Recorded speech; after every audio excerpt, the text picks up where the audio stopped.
This story begins with a girl telling her friend that she had a dream in which she died, and there is a possibility that it was a prophetic dream. The young man told her to go to the fortune teller and listen to everything he tells her. She should like it.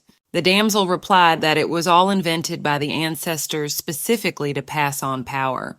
So even if some people believe in it, it doesn't mean it's the way it really is. When the guy replied that he was aware of all this and asked that didn't she herself say that the dream was meaningless, the girl asked him to be more serious. She called him for the first time in a long time to sit together. The young man replied that even now she was aimlessly wasting his precious time. Our heroine replied that they would still continue to talk about her dream. In it, she suddenly looked at herself from the outside. It seemed to her as if her soul had left her body. There was darkness all around, and the sounds of the sea waves were only audible. The strange thing was that the young man was the only one around her. The guy said that he would be considered the most dangerous criminal and arrested. Our heroine exclaimed that she would very much like to see that. An ancient wizard imprisoned under the royal guard is something with something. The young man noted that she just loves to give him trouble all the time. The girl replied that he has an emotionless expression on his face all the time. Everyone who has seen him wants to take that mask off of him. The wizard replied that he doesn't wear any masks, and if he takes off his skin, only his skull and muscles will be left. He then asked if she was sure about tomorrow.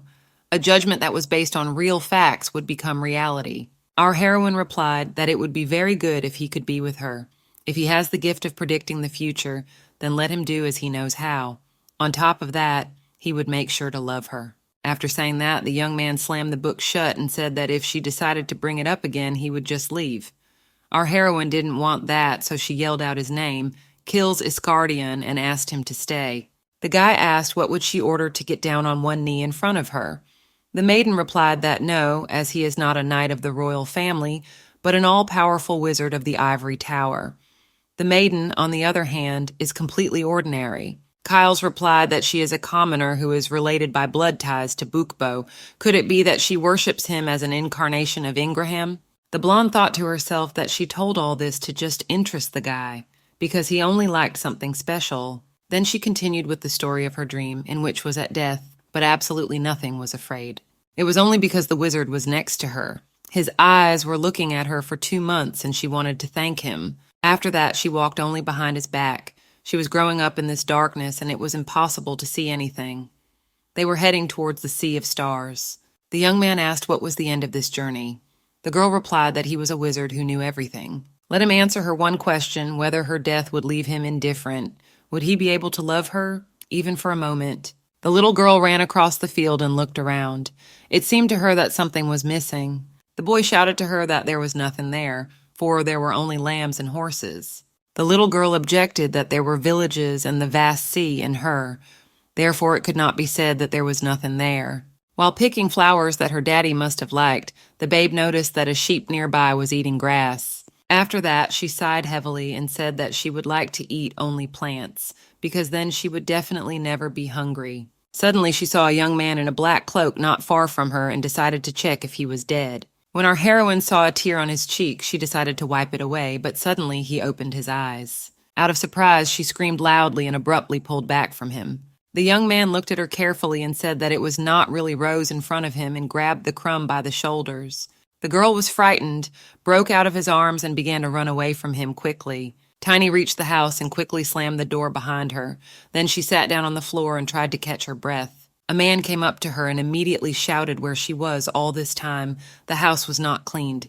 Stammering, she replied that she had been picking flowers on the rocks. Grabbing a bottle of alcohol, the guy asked why he should waste his free time on such a thing. Let him take up cleaning immediately, and so that every corner was just licked. How could anyone ever grow up to be so pushy and useless? The whole day goes to waste when he sees her. The little girl thought to herself that she hoped he would be kinder if she brought him flowers. It all went wrong because of that young man. Then the little girl said she would bring her father some water, but suddenly there was a knock at the door. When she opened it, she saw the same young man who had tried to grab her in the forest. From surprise, she screamed loudly again. Her father irritatedly asked her what was the need to shout like that and what was going on with her.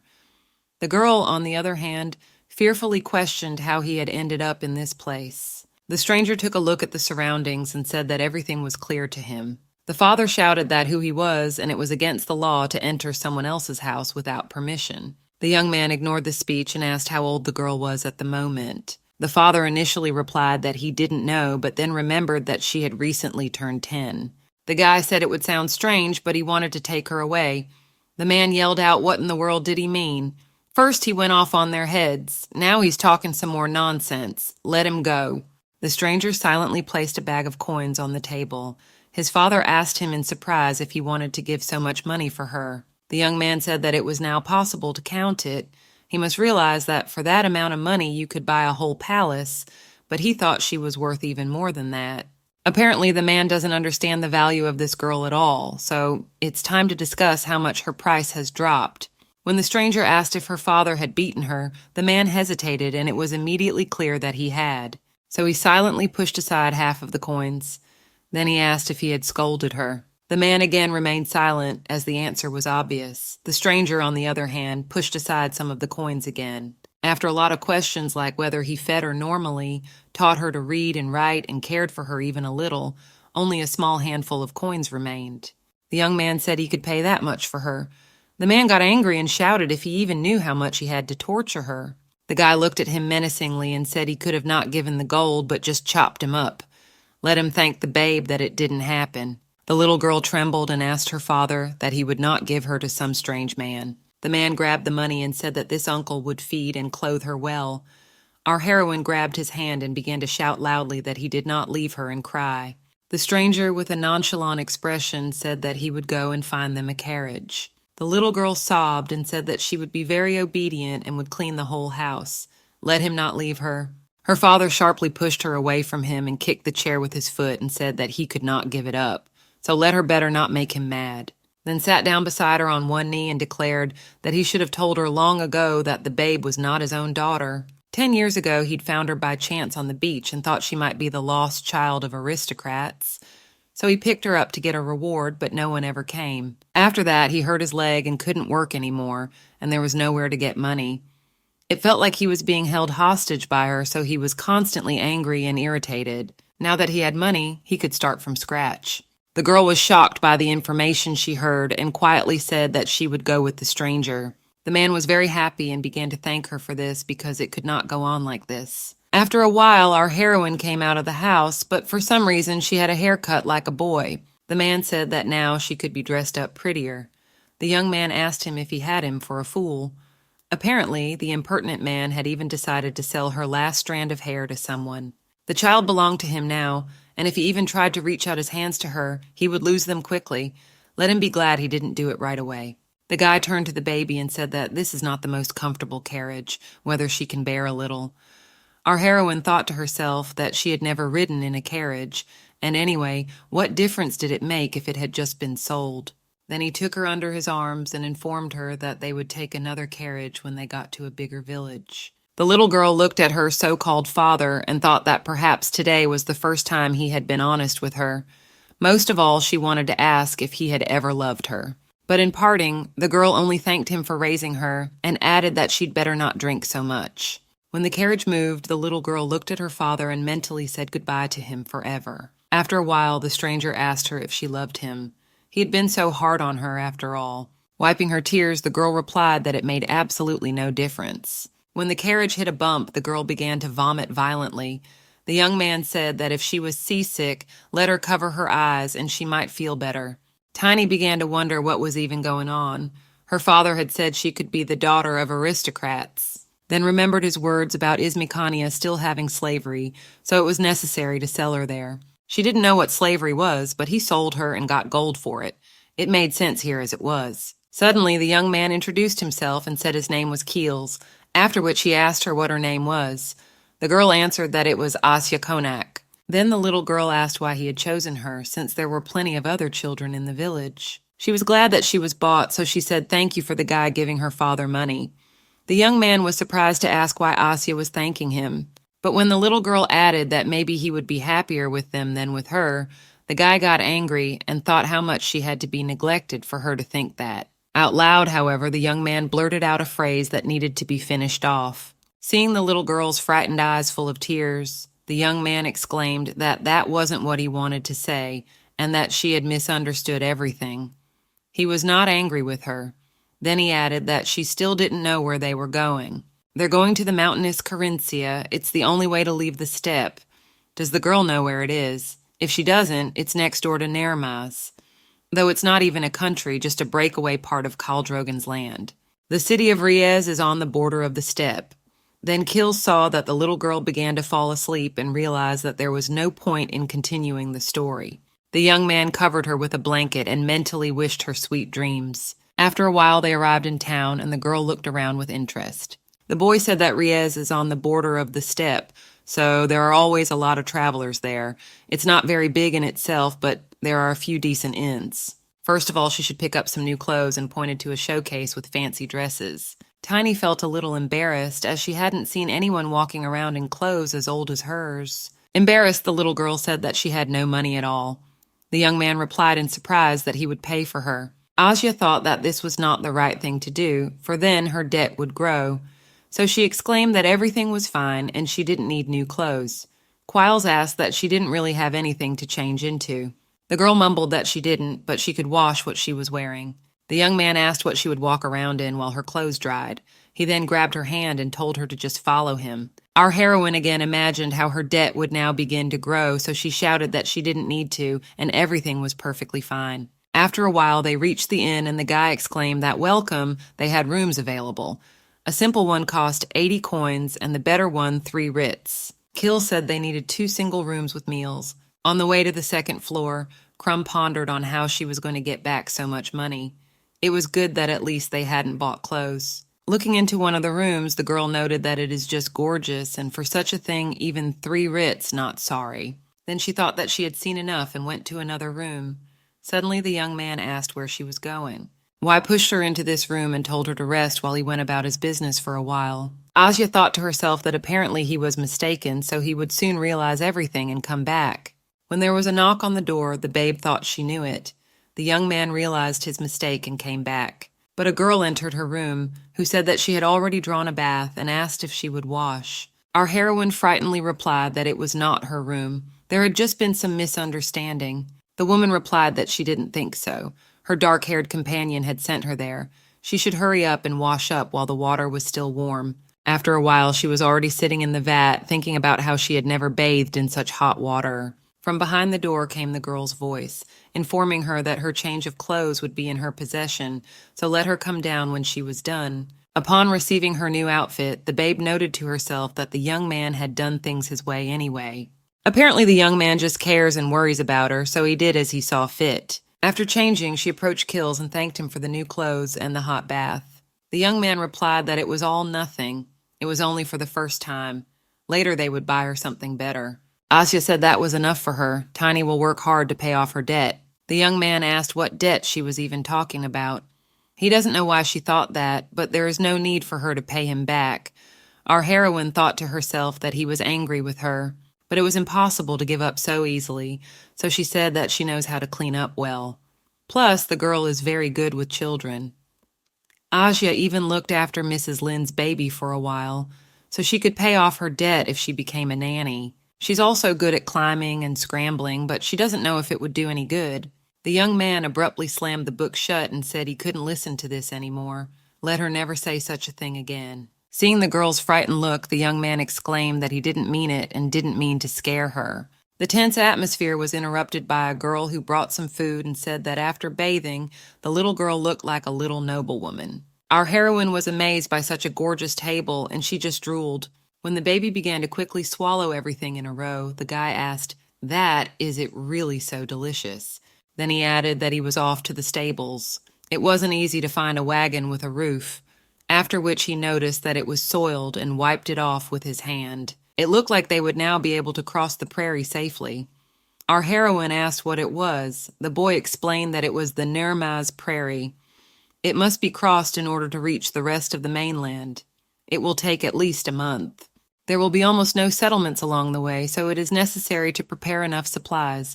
There are also rumors that a demon dwells there. Accidentally overhearing their conversation, the girl said that he had been seen there a lot lately. He had never been in the steppe before. I wonder why he decided to stay there. then pointed to a group of men and said they were going across the prairie too. The boys said they were traders. Maybe the boys would like to ride along with them. Keels replied that he couldn't stand the noise.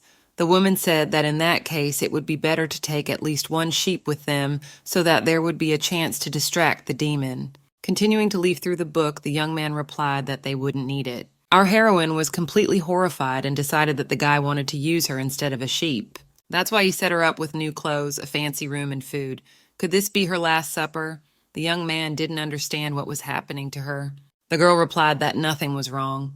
She thought to herself that he could not be trusted. The next day, the young man said that it was time for them to go, since she was already awake. The girl did not get out of her head all these bad thoughts, and she did not feel very well because of it.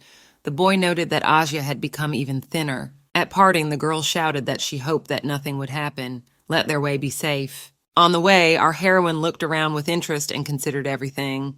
Keel said that it was the first time Asya was seeing the prairie with her own eyes, so what did she think about it? Tiny replied that it was just amazing. It's so big, but you can only hear the sound of the wind.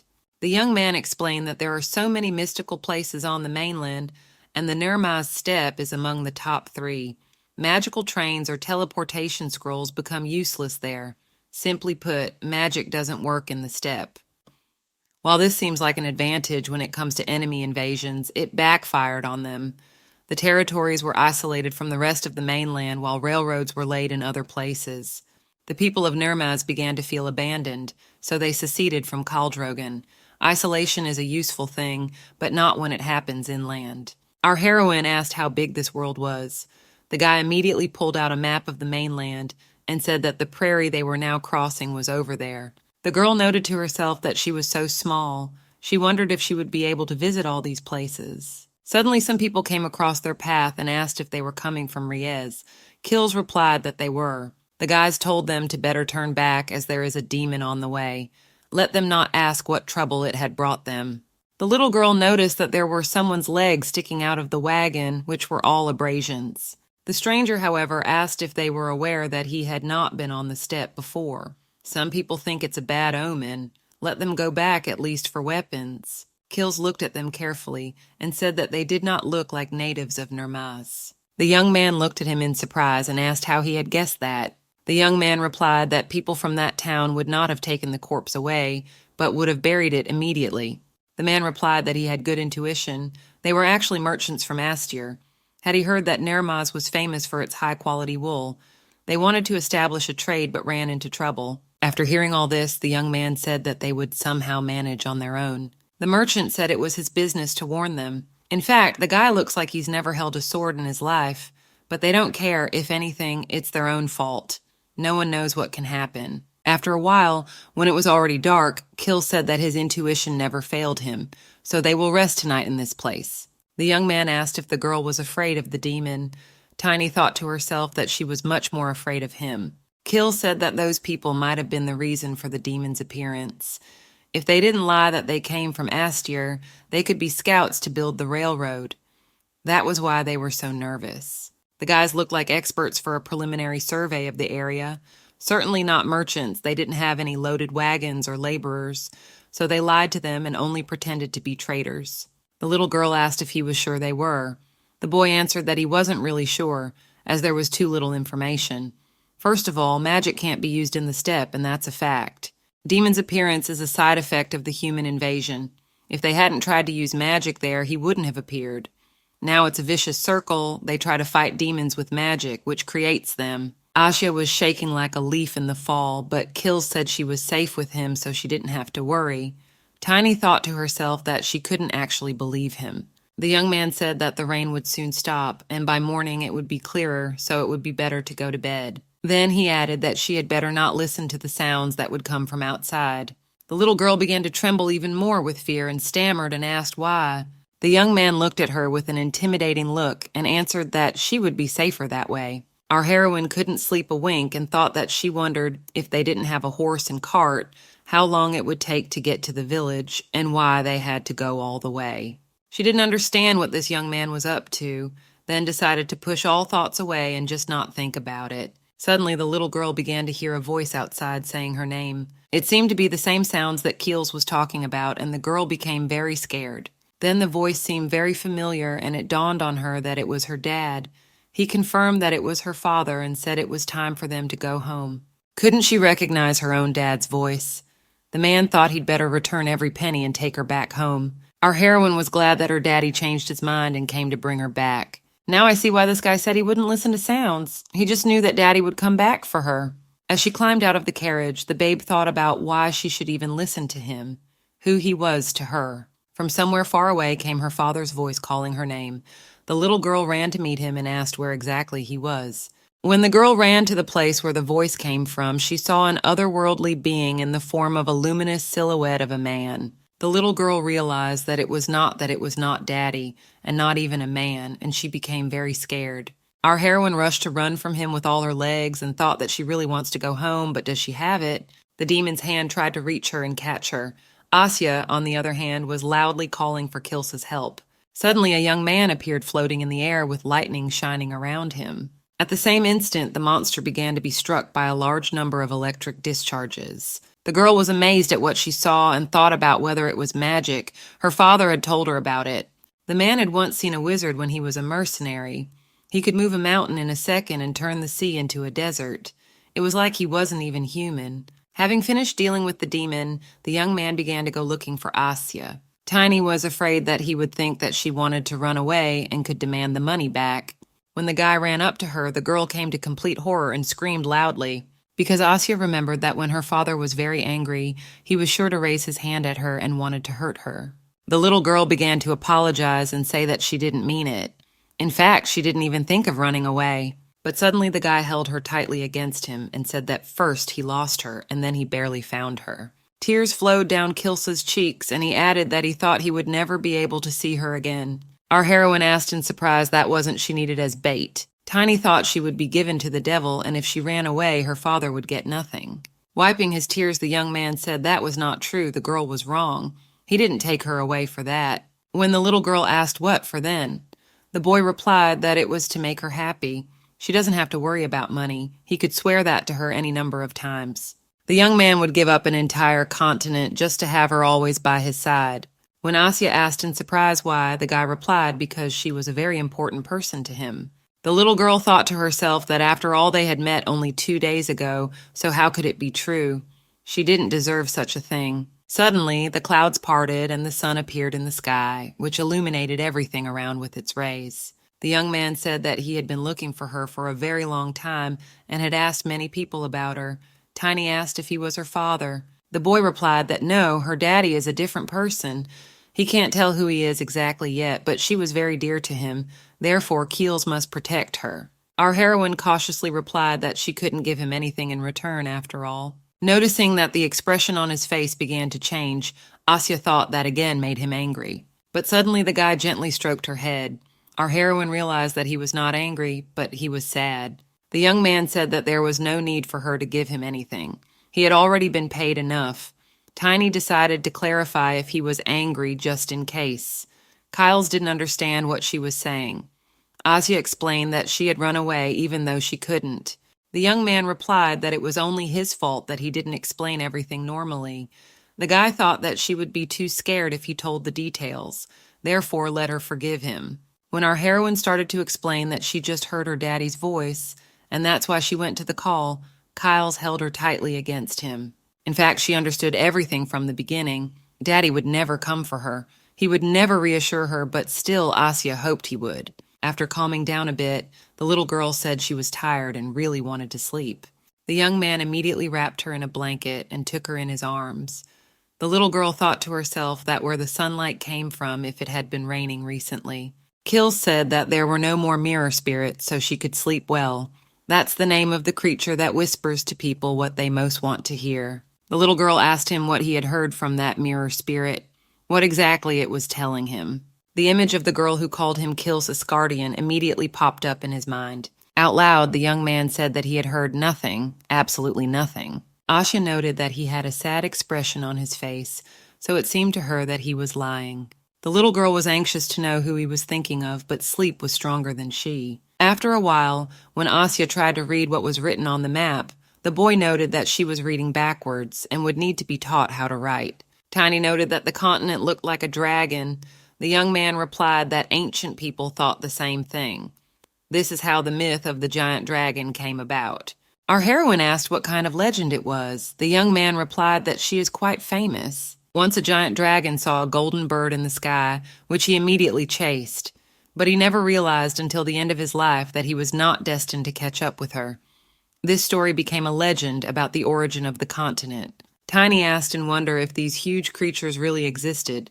Kill said that this myth is very old. Dragons do exist, but they are not that big, maybe the size of this lake. The girl exclaimed that now she was even more curious, after which she asked where their home was on this map. The young man looked at her and saw a striking resemblance to his familiar girl.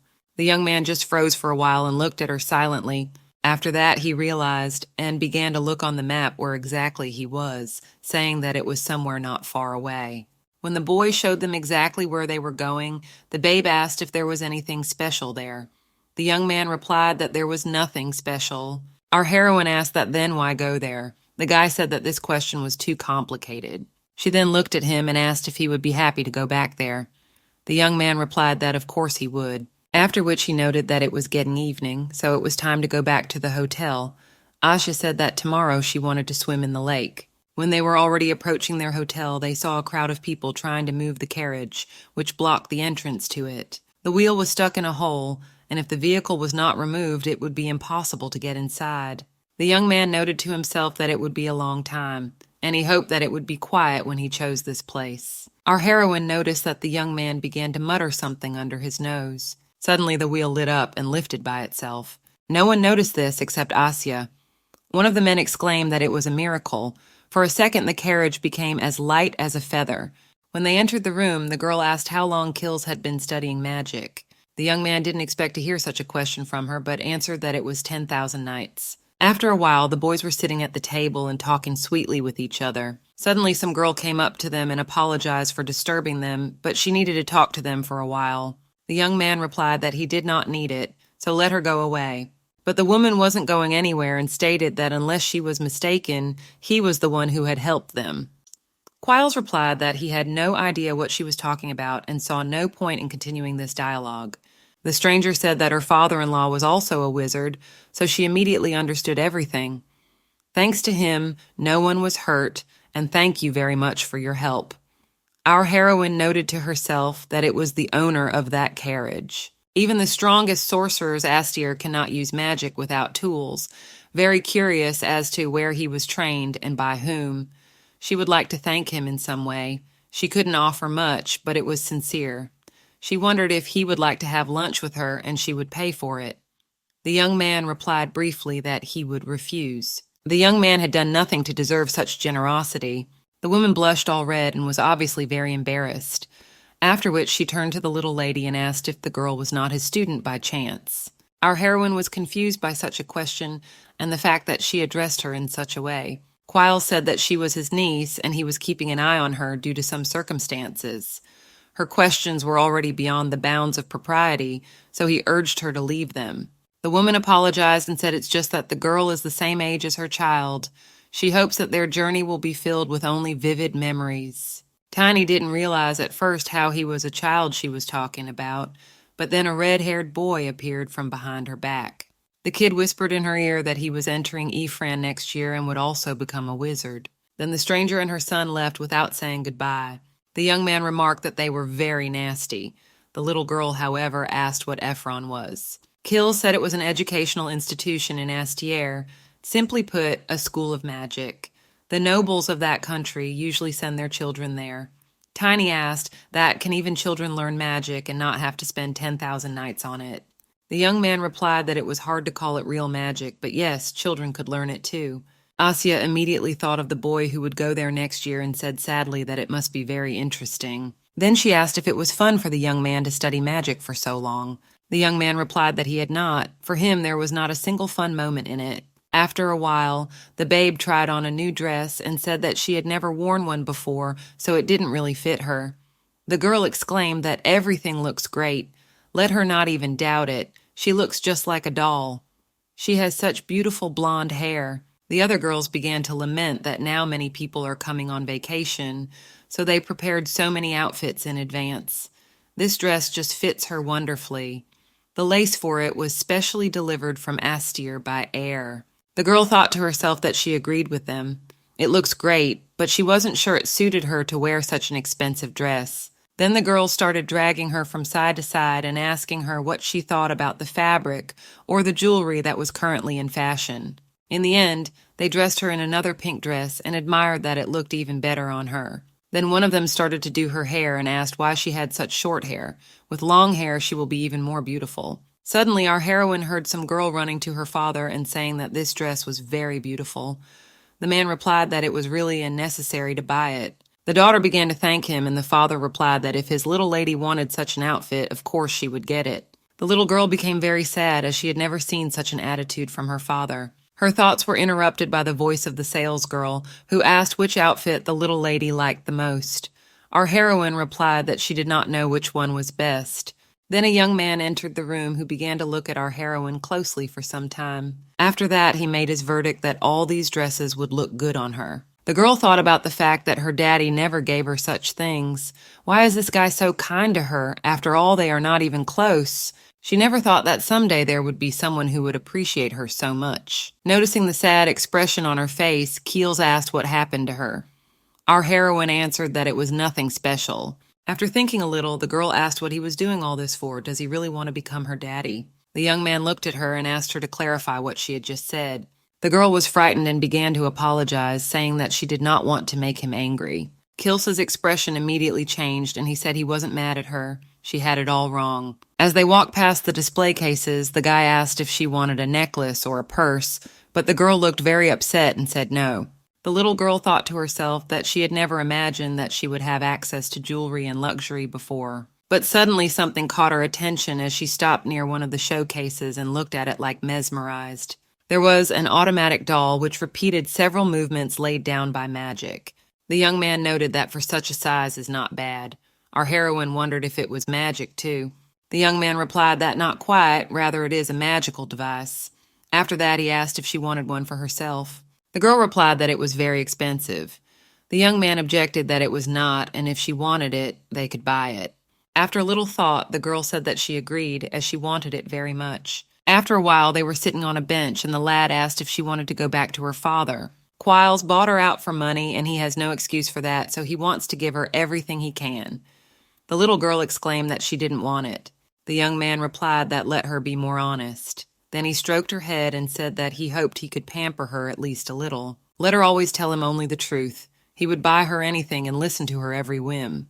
Our heroine smilingly replied that she really likes everything very much as it is. Suddenly, some gray-haired man approached them, and the young man immediately began to clothe the little girl with him. Touching his beard, the stranger stated what an unexpected encounter this was. He then added that he did not expect to meet the young man in Carencia village. The young man asked what he had forgotten in this place. The man replied that there was no need to be so rude. It was just a fun family trip. His wife wanted to go to the north. Shouldn't he fulfill her wishes? The guy asked that does he really take him for a fool? What other trip in the countryside? The stranger replied that he still had the same sharp tongue and had not changed at all. He also could not help noticing that the young man was not alone in the place, but with a companion. The young man replied that it was absolutely none of his business, so there was no need to pry. The man replied that he would like to introduce himself, then asked that he had not forgotten the noble etiquette. Our heroine looked out from behind Kilsa's back and did not understand at all what was going on and who this grandfather was. At the sight of her, the stranger was speechless for a moment, after which he asked who it was and whether he had managed to do it. But anyway, it's still amazing.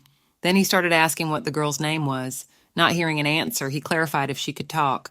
The little girl thought to herself that she thought he was kind, but some strange feeling appeared inside. The young man told Count Kazi that it was impolite to talk about etiquette. The man asked what was wrong. It was as if he was only here for him. Let this babe come up to him.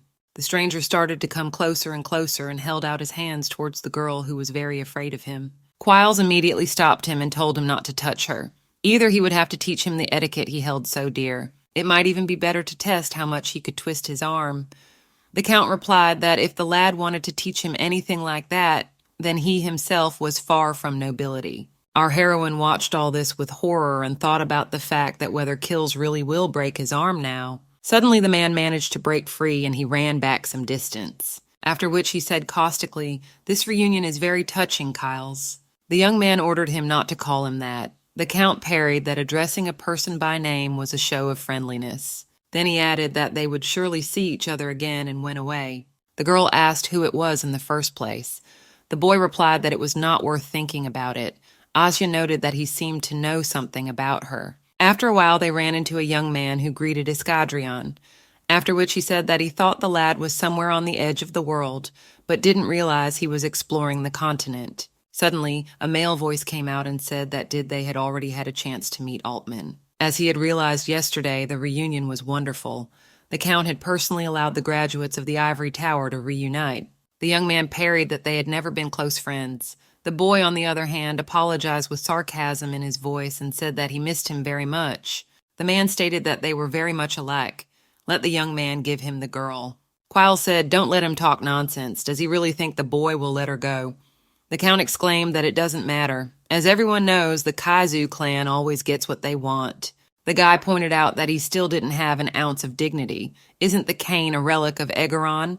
He paid for lying in the face of authority and wandered like a dog, didn't he? The man replied that the abbot of Efrangir was not the most generous man, and yet he had even begged him. The young man asked if he was going to fight him with just a fraction of the magic stolen by the dragon. The Count replied that, of course, he couldn't do it alone, but didn't Altman wish to tear him to pieces?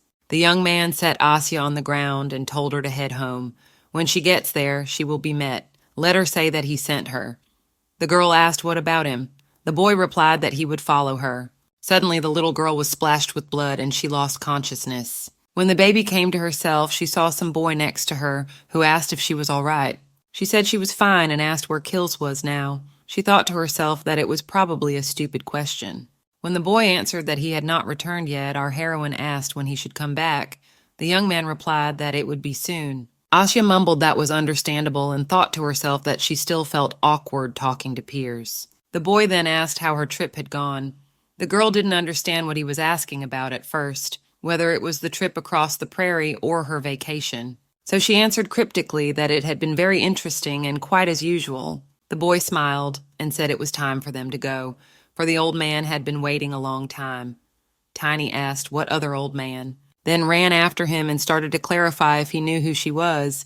The kid replied that of course he did. She's a star. Our heroine objected that she is not a star. Her name is Asya. Finding themselves near some house, the girl asked where they were now. When a man looked out of the house, the girl stammered a hello and said that her name was Asya Konak, and she had been sent by Kills. The old man shouted that the guy even thought what he was doing. How could he even trust him with a child? Our heroine thought to herself that they seemed to have come to the wrong place altogether. Suddenly the man leaned very close to our heroine and began to scrutinize her. Then he turned around and began to go inside the house, muttering to himself under his nose that why they were in the north. The little girl did not understand what she should do and what was going on. Could she go in, but she couldn't hear the permission? Would she have to stand under the door all night? But then there was a shout from the old man, who asked why she was standing there and not coming in. Was she going to stay there with the forest bugs or what? After a while, the stranger put a cup of milk in front of her and told her to drink. Tiny obeyed him, even though she thought it was not a good time to drink milk. The boy said he didn't know where to begin. It seemed to him that Kills was in danger. The old man replied that he had one guess. Kaizu and Altan were following him. Then an argument started, and they fought, didn't they? Asa didn't need to worry about that. He sent her to this place so she wouldn't see the violence. The little girl asked if the young man was really that strong. The man replied that he was. Compared to him, those two are like little children. When asked if he was the boy's teacher by any chance, the man said no. She even saw him. He's already got sand on his face, especially since he doesn't even know how to use magic. Though he did know how to use a bit of magic before and could show her something. Suddenly the man pulled out his eye and demonstrated it to Asa. The little girl screamed and ran away to the side, but the old man explained that it was a magic tool. It was as if a magic eye had been implanted in her body. Other people think it's innate since they haven't encountered such a thing. Then added that it was getting late and it was time for bed. There is a spare room in this house. The boy objected that it was very dirty and the girl could not sleep there. The grandfather exclaimed that actually he was supposed to clean it. What a useless servant. The boy replied that he had asked him not to yell. The man wondered when that was. Prem said he had told him that he was going to sleep for a while and not to bother him until he woke up, and he had not received any orders to clean up. The old man objected that he had to clean up there anyway. The old man tiredly pointed out that all he knew how to do was talk. After that, he said that she would sleep in his room tonight, but the one for guests, let him be sure to clean it tomorrow. Then the boy came to our heroine and said that her room is on the second floor, so he will take her there. When the babe went up the stairs, she heard the old man muttering that they were very much alike and what Keels was even thinking. Already in her room, Prem gave her clean pajamas and told her she could change into them. Suddenly the boy sharply jabbed her face into the towel and she didn't realize what he was even doing. Then she saw that there was blood on it and realized that he had just wiped it off the girl's face. They then got into bed, and the boy asked if she was okay and if he should turn off the light. When the girl replied that she was scared, Prem decided to leave the light on. After a while, our heroine got out of bed, as I did not sleep. She thought about the fact that the doll was broken and wondered if she asked Kilsa to fix it, whether he would do it. But the young man wasn't around right now anyway. She missed him very much. The little girl looked outside for a long time, but the young man never returned. The next morning, she woke up alone and noted that the boy had gone somewhere. So she decided to go downstairs and see where everyone had gone. There she saw Grandpa sitting at the table with Prem setting the table. The little girl said hello to them and asked if Kate had come, but they said no. Asya wondered what he was reading, if it was some big book. When the little girl asked what it was, the boy explained that it was a collection of everything that had happened in the world, printed on paper. The old man marveled that how could one not know about newspapers? How did she even grow up? Then handed our heroine the paper and told her to read to see what it was. When there was a long pause and the little girl was blushing, the man asked if she could read it all. She quietly answered yes, but thought to herself what she should do, for she was very embarrassed. The boy guessed that she was lying and said he would help her learn the letters quickly. Watching all this, Grandpa remarked that this house had turned into a kindergarten. Then he said that he would stop talking and let her eat, as she was very thin. Even if the baby grows up, it will still be the size of a squirrel. As soon as breakfast was over, the boy disappeared in a flash, and the baby said she wanted to go for a walk. As she was walking through the woods, she was thinking that it was necessary to go with Prem, when suddenly she came upon a huge greenhouse. Looking inside, the crumb noted that it was very beautiful. She had heard that glass was very expensive, and there were all the walls made of it. Then she saw a boy who was watering flowers and looked at her in surprise. A moment later, the boy was already telling our heroine about what a flower was called. About the cactus, he said that it was a southern plant, and it grew only on the peninsula of the growing moon. Asya noted to herself that it was very far away, and asked how he had gotten there. Prem explained that it had been grown with the help of magi, as anything was possible with magi. Tiny noted that it was indeed a simple matter for magic to grow southern plants in the north. Remembering the young man, the girl was sad, and Prem asked her what was wrong with her, if she was sad by any chance. The little girl answered that she was, after which she asked if he knew Keels. The kid replied that he did. He sometimes appears in this place, but quickly leaves. Our heroine replied that her grandfather told her not to worry, but she still can't stop being nervous. When the boy asked why, our heroine replied that it's because he was injured during the battle. The young boy replied that everything there was created by him. Tiny exclaimed, "That is this garden too. Is it possible to create such a thing with magic?" Prem replied that no, but Kills is capable of it. Inspecting the fountain, the girl said that he was indeed a great wizard. When they sat down at the table to rest for a while, the boy asked if the doll was her friend. The girl replied that Kills had bought it for her, but unfortunately it broke on the way. It would be great if it could be fixed. After looking at the doll, Prem said there was nothing wrong with the spell. It just ran out of mana because of the impact. You have to pour it back in and the doll will work again.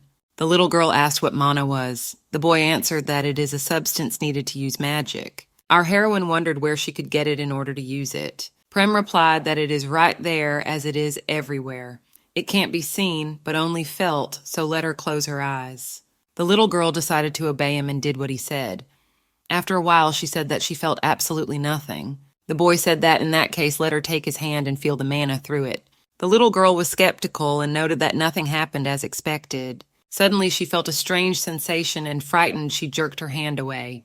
When she asked in surprise what it was just now, the boy replied that mana. Our heroine then said that the doll could be repaired by just infusing mana into it, and they should be fine, so they decided to try it together. After a moment, it was as if the doll came back to life, and that meant it was a success. The little girl started running back and forth, hugging Prem and shouting happily that it was working and they had succeeded. When Asya opened the doors to the house, Grandpa exclaimed that with such dirty feet, let her not even think about coming in. Tiny tried to explain that they were able to fix the doll, but since she was out of breath, she couldn't string two words together.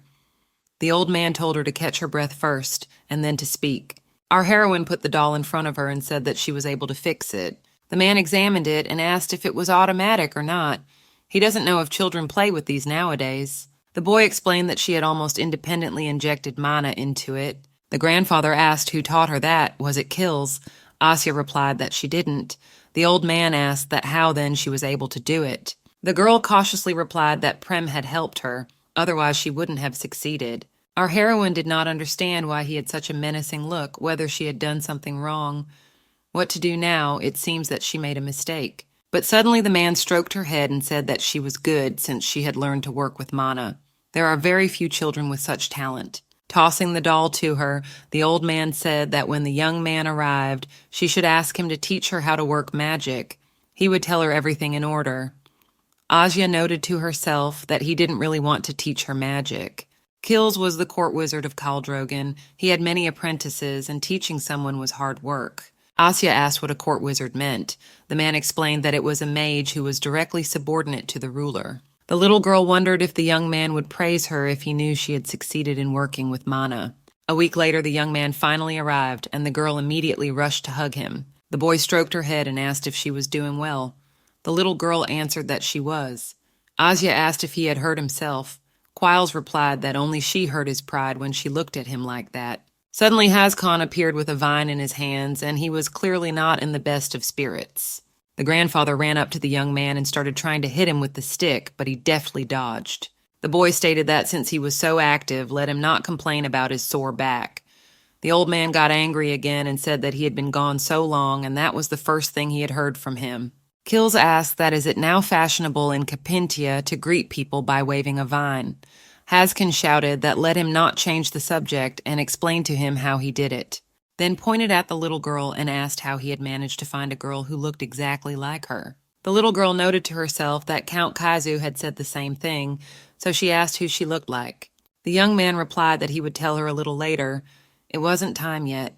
Then he picked her up in his arms and told her it was time to go inside. Asya thought to herself why he did not answer her. She wanted so much to ask him about it, but it would be better to do it later. After a while, they sat down at the table to eat, and the girl said that she remembered that she had something to show him. She then held out a doll to him in her hands. The young man noted that she had kept it and asked if she really liked it that much. The little girl replied that she did. But it was broken, and the little girl poured mana into it, thus fixing it. After saying that, the boy's expression changed dramatically. The young man then said that she didn't need to do that. He would fix it himself next time. Or else he would buy her whatever she wanted, so why use magic unnecessarily? The girl looked at him and did not understand why he was so angry she did nothing wrong. After a while, our heroine thought about the fact that why everyone can use magic, but she cannot. Even the child she met at Lake Arendon can do everything. Her grandfather said she had talent, so why did Kilsa have such a reaction? A boy came into her room who saw that the babe was very upset and asked what was wrong. The babe burst into tears even more and said that she didn't know what she had done wrong. The boy replied that she hadn't done anything wrong, it was just that Keels was very scared. Prem put his arm around her and said that she would find out everything later. Our heroine did not understand what exactly she was supposed to find out. Asya thanked the boy for trying to calm her down and said she would ask the young man about everything. As she was going downstairs, she happened to overhear their conversation. The old man exclaimed that he hadn't killed him. It could not be that he had spared him so easily. The fellow replied that he had made him suffer eternal pain, so he wouldn't die soon. Hazkhan replied that Kaizu must be sick too. He said that Egeron's remnant had brought something strange. The young man replied that he was looking for it, but it looked more like a toy. Kyles then asked how Asya learned to control mana. The man replied that he didn't know. She did it on her own, wanted to fix the doll or something. The young man clarified if he had taught her how to use magic. The old man said he'd better let him explain where he'd gotten a child so much like her. He didn't think he had. The boy replied that he couldn't say. The grandfather muttered that he could buy a new doll and he wouldn't even have to use magic, but she seemed to want to fix it herself. The young man replied that she didn't need to know about magic. No matter how talented she is, he's not going to teach her about it. Tiny just doesn't know anything. It's enough that she's happy right now. The man exclaimed that does he really want her to spend the rest of her life living in a mountainous area, playing with toys, never learning how the outside world works? The young man replied that the outside world is horrible. She doesn't need to know about it. The grandfather clarified that did he really think she thought the same way. When the boy replied that he didn't know how different the world she lived in was from hell, the old man shouted that it wasn't for him to judge that. Haskin replied that okay, at least let him tell him where he found her. The young man replied that in the northern part of Nermaz. She was living with some retired mercenary. The man exclaimed that it came out that this village. No wonder he didn't even know the name. She is very smart. The grandfather thinks he could be her teacher. The guy replied that he has no intention of teaching her magic, so he refuses. She doesn't even know how to write. The old man asked that is he really going to raise her like this? The young man replied that, of course. Haskin clarified if he meant that he was going to adopt her. Quiles replied that why would he submit to the system? The man exclaimed that he was a complete fool. Had the day in his life come when he had called the ivory tower wizard a fool? Jay said that when she grows up, she will go to school and learn a lot. The young man objected that he didn't think there would be a better teacher than the ivory tower wizard. Grandfather said, talking about friends. More specifically, if she met a man she liked as more than just a friend, she would want to marry him. The young man replied that he thought so too. Haskin asked what, in that case, he would so proudly agree to.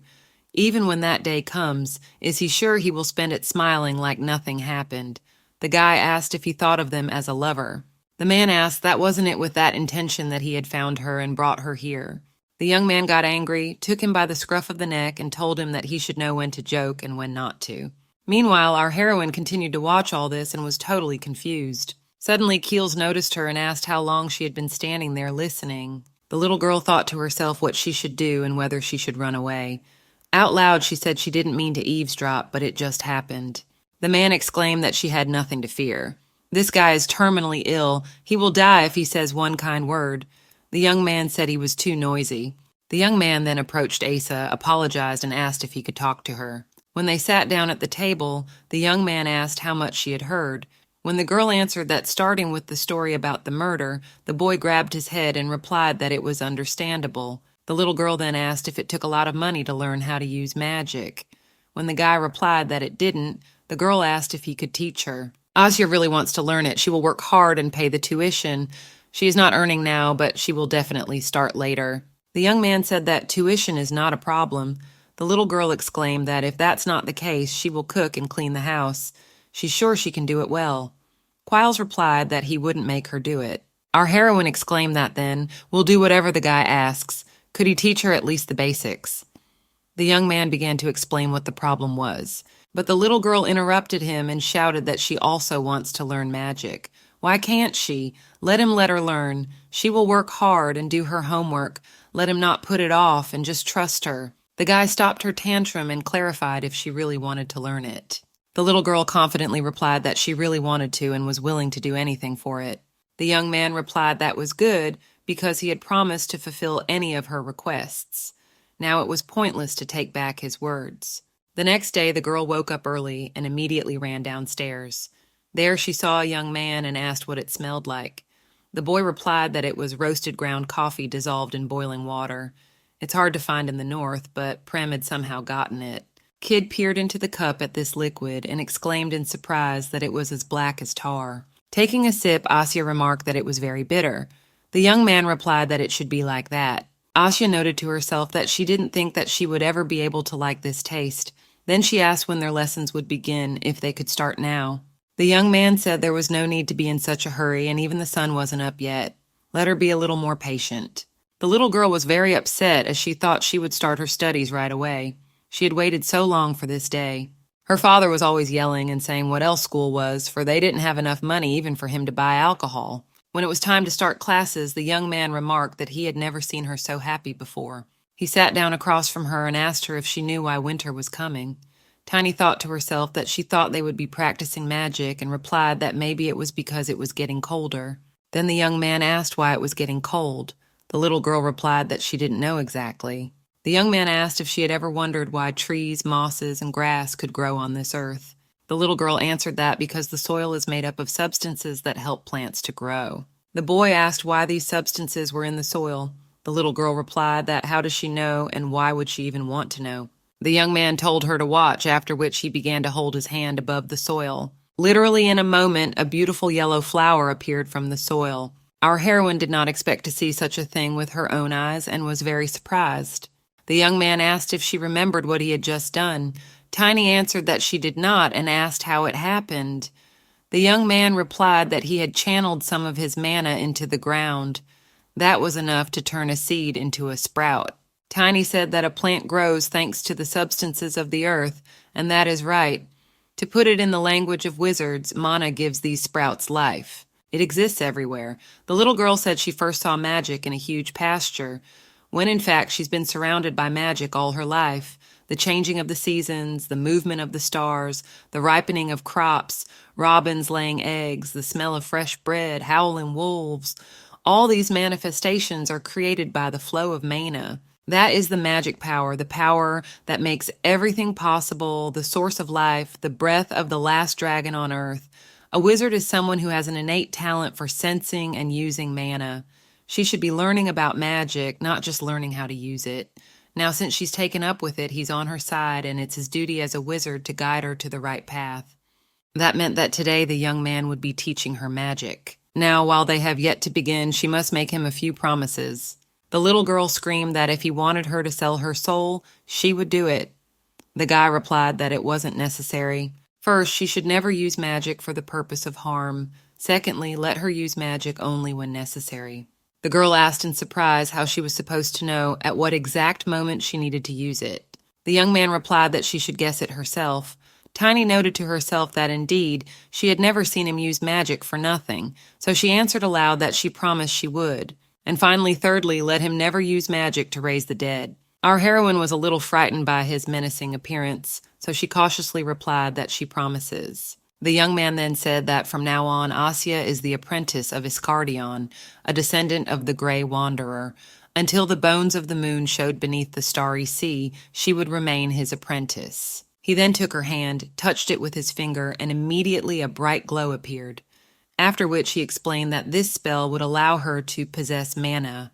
After about a day, it would disappear. So it would need to be renewed every day if she wanted to continue using magic. Now it was time to begin their first lesson. Our heroine thought to herself that this long-awaited moment had finally arrived. Then she thought to herself that she shouldn't act like a little child. The young man said that this mana stone is part of the lanterns they use. It looks like an ordinary stone, but it glows when it comes in contact with magic power. Inside these mana lanterns, a special process of energizing magic takes place. They are designed to glow when a stone is inside. What the young man asked if she understood this principle. Without waiting for an answer, he said fine, and her first task would be to make that stone glow like he had just done. The little girl asked if he wanted her to visualize herself as a lantern with mana. The young man replied that she was grasping everything on the fly. Babe concentrated and thought to herself that all she needed to do was remember that feeling. She would make it glow, and she would definitely succeed. In the end, our heroine failed and a tense silence hung. When 1 hour had passed, still nothing was happening. Tiny couldn't take it anymore and said that she tried it for the last time. Keels asked where she was when she succeeded in doing it with the doll. Babe replied that the glass garden behind the house. The boy replied that he understood, and then they would try to do it again there. Every magician has a place that is most in harmony with his energy. When they went inside, the young man said that he was surprised that she had found this place, as it was a long way from the house. Now that they had come to her place of power, let the little girl try again to do what he told her to do. Our heroine replied that it was fine, though she didn't realize what the difference even was, since all that had changed was the location. She didn't remember how it felt or how she had gotten it to work. Such as it was the first thing she really liked, and she wanted to fix it so badly. Then she felt a tingling sensation in her palm. Something shapeless and weightless was pouring out like a liquid, but at the same time it was rising up her arm. When the little girl had succeeded, she cried out in joy that it was finally accomplished and asked Kilsa if he had seen what she had just done. The young man was gloomier than a cloud, and she did not understand what was happening to him. But suddenly the young man seemed to come to his senses and praised the little girl who was so happy that she had succeeded. Then he began to hold his hand over the stone, and it began to glow even brighter. The young man added that in general it should look like this, but she did well for her first time. As he suspected, this place was a great match for her energy, so they would train her to control her mana there. The girl asked in surprise what he meant by matching her energy. The boy answered that it was simple. She was better at using her power in the greenhouse. Every wizard has a place that suits him best. It can be either an ordinary place or an attribute. That is, if a certain element has an attribute, the corresponding magician. Therefore, even a place with a special meaning can be well suited for such a purpose. A boy appeared in the garden and brought them tea from the garden and left at once. Our heroine called out to him as she wanted him to stay for tea with them, but he left anyway. The girl was happy that Keels had praised her, and now she had learned a little magic. Afterwards, she sits in a beautiful garden and drinks tea, so she felt like a fairy princess. Out loud, however, she said that she had heard that it was a young man who had built this garden. The young man cautiously asked who had told her that, if it was Prem. The little girl exclaimed that it was very beautiful there. She had never seen so many plants, and she also really likes the glass windows. It looks a lot like some kind of princess garden. Then asked the boy if he liked flowers. When the young man replied that he didn't really, Asya asked that then why he created this beautiful place. She thought it was because he really liked flowers. Keels replied that it was more of a whim of his rather than a great desire. The babe then cautiously asked if she could ask him one question. When the guy replied that, of course, our heroine clarified if she looked like someone he knew. The young man replied that to an old acquaintance. The kid exclaimed that does she really look like his friend. The young man replied that Asya was very similar, and he almost thought that she was that girl. Our heroine asked where his old acquaintance was now. The young man sadly replied that she had long been dead. The little girl, however, realized why he called her name at their first meeting, which scared her to death. He wasn't looking for her. They had only met by chance, and she just looked like her. Then said that now it makes sense why everyone is so surprised when they see her. The guy told her not to worry about it, and anyway, why she was so persistent in asking all these questions. Suddenly, the girl burst into tears, and she didn't understand why, because she wasn't even sad, but she couldn't stop. Kyles immediately ran up to her and asked if everything was all right. He then added that he shouldn't have spoken so stiffly about it, then apologized and said he didn't mean to talk about it, especially to the little girl. That made him rougher than usual. Let her forgive him. Seeing that the young man was trembling, the babe took his hand and said it was okay. She was just a little surprised, that's all. The young man exclaimed that he should care for her more and think about her feelings. That was Asya Konak's little peculiarity, hiding what she really wanted to say. Little thought to himself that if she hadn't been so much like the girl he knew, whether or not he would have taken her with him. After that, she and Kills had a rule about not bringing it up. In fact, she had never seen him so excited. The next day, as they ate, she wondered if he would be as kind to her when she grew up. The guy noticed that she looked at him strangely and asked if something was bothering her. Our heroine noted to herself that, as expected, everything would be fine if she pretended not to know anything. So she exclaimed that she was just glad that today would be another class, and she would be able to learn something else. The young man said that he would be teaching her something new in this class. The girl asked him to clarify what it was. The young man did not explain anything and simply told her to come to his room at noon for lessons. The little girl asked in surprise that she could come in. The boy replied that he could not remember when he had forbidden her to do so. Our heroine murmured that it turns out that for studying, they will have their own office. She would definitely come. After a while, standing at the door, she thought that she wondered what Kilsa's bedroom looked like. Afterward, she warned him that she was coming in. Asya expected it to be a bright room with a large number of books. Realistically, it turned out to be quite different. It was dark, gloomy, and dirty, but still there were a lot of additions. The guy asked why she froze in the door, let her pass on. Then he added that he would like to find the automatic flag pen and began to wonder where he had put it. The young man started rummaging through all the drawers and mumbled that he thought he had put it there. Asya thought to herself that it was not surprising, as it was very difficult to find something in such a mess. Afterwards, she said that she needed to clean the place up. The young man objected that it was the most perfect environment, so there was no need to do anything. After a while, the automatic flag pen they still hadn't found. The young man said that apparently he must have left it somewhere in the studio upstairs. The little girl asked if he meant the attic. She could go there and look for it there. The kid replied that she wouldn't be able to find anything, so let it stay that way for today. He then walked closer to her and asked her how she uses the spell. The girl reached forward and said that it was almost gone. Kills asked how her practice in the glass garden went. Tiny replied that she was making some progress. It never worked with magic. Tiny can sense magic without letters, but it feels like she is closed behind a transparent wall. The young man replies that what she feels is correct. The spell he wrote for her creates a channel between the caster and the mana in the atmosphere. Even an excellent mage can't use magic without spells. Starting today, he will start teaching her the magic that mostly northern magics use. He can't write them separately, so he combined everything together. After which he demonstrated a sheet with a lot of writing on it. The little girl seemed to have already learned to read and write, but said she didn't understand what it said. The boy replied that of course she did, it's an unusual language after all. It's ancient writing from the ivory tower. Usually they use different expressions to memorize the spell. Asya asked if she could use magic at any time if she rewrote it many times. The guy replied that no, since all spells are disposable. Once used, it loses all its functions, just like a ticket. She needs to rewrite the spell every time, so she needs to memorize it well, and that will be her homework for today. He will gradually teach her the combination of methods. First, have her rewrite this ancient writing. If it is hard to use a pen, she can write with something else. Tiny asked when she could use magic without drawing it.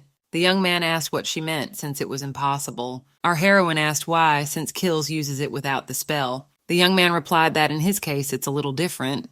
Let her consider it an exception. After a while, the babe solemnly brought him everything written, and the lad, stroking her head, said that she had done a very good job. But then he added that next time she should pay attention to her handwriting. The little girl asked if she could play a little before bedtime. Keels replied that, of course. So Aja began to run around his room and look at everything. Our heroine's attention was attracted by something that was covered with a sheet, and she asked what it was.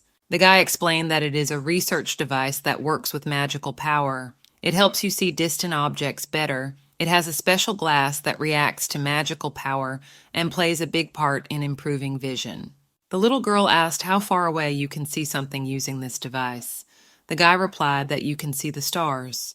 Let her look in that direction, and what appears before her is the North Star Asita. Upon seeing the blurry image, our heroine noted that it didn't look as good as she thought it would.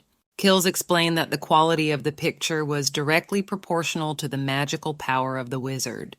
With her level of magic, she can't see everything clearly yet. The little girl replied that she understood everything, then asked if she would see the star better when her magic power improved. The young man called her by name for her attention and, pointing to the window, told her to look there. She should be able to see Alton from here. She appears for a short time in the north in early summer and then disappears. In the south, it is considered the brightest star. Asya asked if stars are seen differently in the north and in the south. The young man replied that yes, they are. They see a completely different sky. In the south, the laws of time are also calculated differently. There, after sunset, around midnight, Alton appears.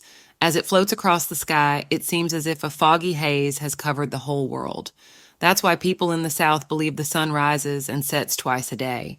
Our heroine exclaimed that she would very much like to see it one day. The young man said that, in his opinion, it was better for her not to know anything about the outside world. The little girl did not understand why he thought so, so she asked him to explain. The young man said that human curiosity always grew in a terrible way, also because these words are like a knife with which you cut yourself. Tiny didn't understand anything at all. The white desert on the lunar sea of Crescent, the 7 islands of Izumakan, each said to have different weather. The great labyrinth of Egaron, which is recognized as the dragon's heart. The ivory tower that stands alone at the end of the North Sea. This world is so huge, and she is so small. So our heroine really wanted to know more, and she dreamed of exploring everything on her own from to and fro. Kills said that there is an observation machine in the ivory tower that is much bigger than this one. The one here is just a replica of the one there, so their performance can't be compared. The little girl asked why such a thing was located exactly in the tower. The young man explained that it was now known as the Tower of Magic, but was originally built for the purpose of making observations. When asked why, the lad replied, because the wizards of the Ivory Tower have yet to find Ingram. Writers describe him as a man with an unshakable spirit. Lyric scholars sometimes compare him to a curiosity about taboos. Noticing the Crumb's uncomprehending gaze, the young man said that this attraction to the other side, the desire for the unknown, is the taboo. No one knows the details, but it is impossible to disagree that everyone is drawn to the place they want to return to. So they gather in different places and just observe. Looking at the sea over which a golden bird once flew, one day hoping to get here. Suddenly the door in the room opened and a boy appeared, who told Asya that it was already time to go to bed. Our heroine said goodbye to the boy and wished him good night. She thought to herself that she understood what Keels was thinking. He certainly misses Ingram very much. Already in her room, the little girl suggested that Pram read for a while, but he objected that it was too late. The girl said it was just a little. The boy could not refuse her, so he replied that it was okay, but as soon as they read, they would go straight to bed. Asya began to read aloud that long ago on the other side of our world lived a huge dragon. He slept in pitch darkness for a very long time. One day, the creature opened its eyes and saw before it a bird with golden wings that it had never met or seen before. It seemed to be following him. After reaching the point where she flapped her wings, spraying the dawn, the babe began to fall asleep, so the boy told her to go to bed already. As he covered her with a blanket, the girl asked where he was from, whether he was from the north or not. But the boy answered nothing and silently pointed his finger toward the window. The next day in class, the young man said that it was not like that at all. Let him not even think of pretending to cry. Especially the third paragraph, what is this even, a short story or something, wasn't such a technique described in the book. Asya exclaimed that she was going to watch it, but she didn't have time. She thought the meaning would be clear enough as it was. The boy replied that by that logic, she could claim that an ordinary egg was also a mana stone egg. Tiny noted that Kills is usually very kind and Kills' teacher is a big demon king. Tiny exclaimed that because at first he said that she deserved praise for anything she could do. The guy replied that was true, but he only wanted to convey to her that with her skills she could easily do it. Tiny resented that normal people couldn't learn an entire book in 3 days. The young man asked her to give him a pen. As he began to sit and correct the text, our heroine noted to herself that he seemed to have forgotten that she was only 10 years old. When he handed her the updated letter, Asya noted that it looked as if Keels had written it all over again. The guy then added that if she didn't understand it, let her read it and come back with a more rational formula. The guy asked her about classifying and analyzing the 12 components of magic stones. Asya, on the other hand, tried desperately to pretend she wasn't aware of it, but how he kept remembering everything. After a while, she handed him the redone text and told him that she had done her best.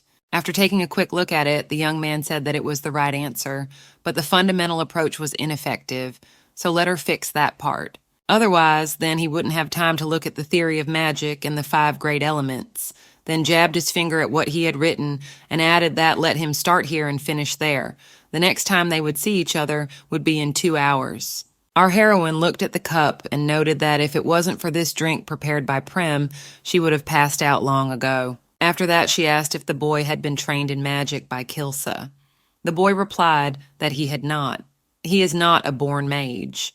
Asya replied that at that moment in the glass garden, and it seemed that he was good at magic. The young man replied that since the kid was a living doll himself, it was natural for him to have a connection with a toy like that.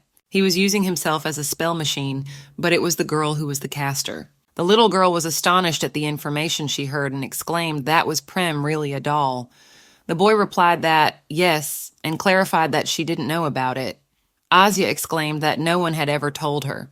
The young man said that yes, he moves like a human, he has emotions and is perfectly made, but in the end the boy is a machine. The little girl asked that if one day he ran out of his supply of magic, would he die?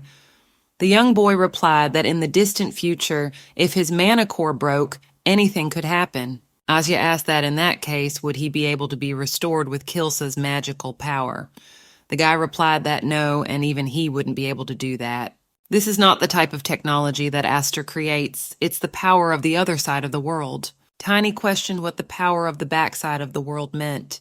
The young man replied that they would call it a day. Now let him get on with his work. Our heroine pouted her lips and said that he was being so picky. And when the guy asked again what she had just said, the girl replied that she hadn't said anything. Suddenly the young man laughed out loud, and the babe thought to herself what she had said that was so funny. The young man had such a sincere and gushing laughter that the little girl could not resist and also began to laugh. She thought to herself that when Kyles laughed, she was also very happy. Some time later, a young man was sitting at the table with a wreath of daisies on his head, and the man remarked with a sneer in his voice that it suited him very well.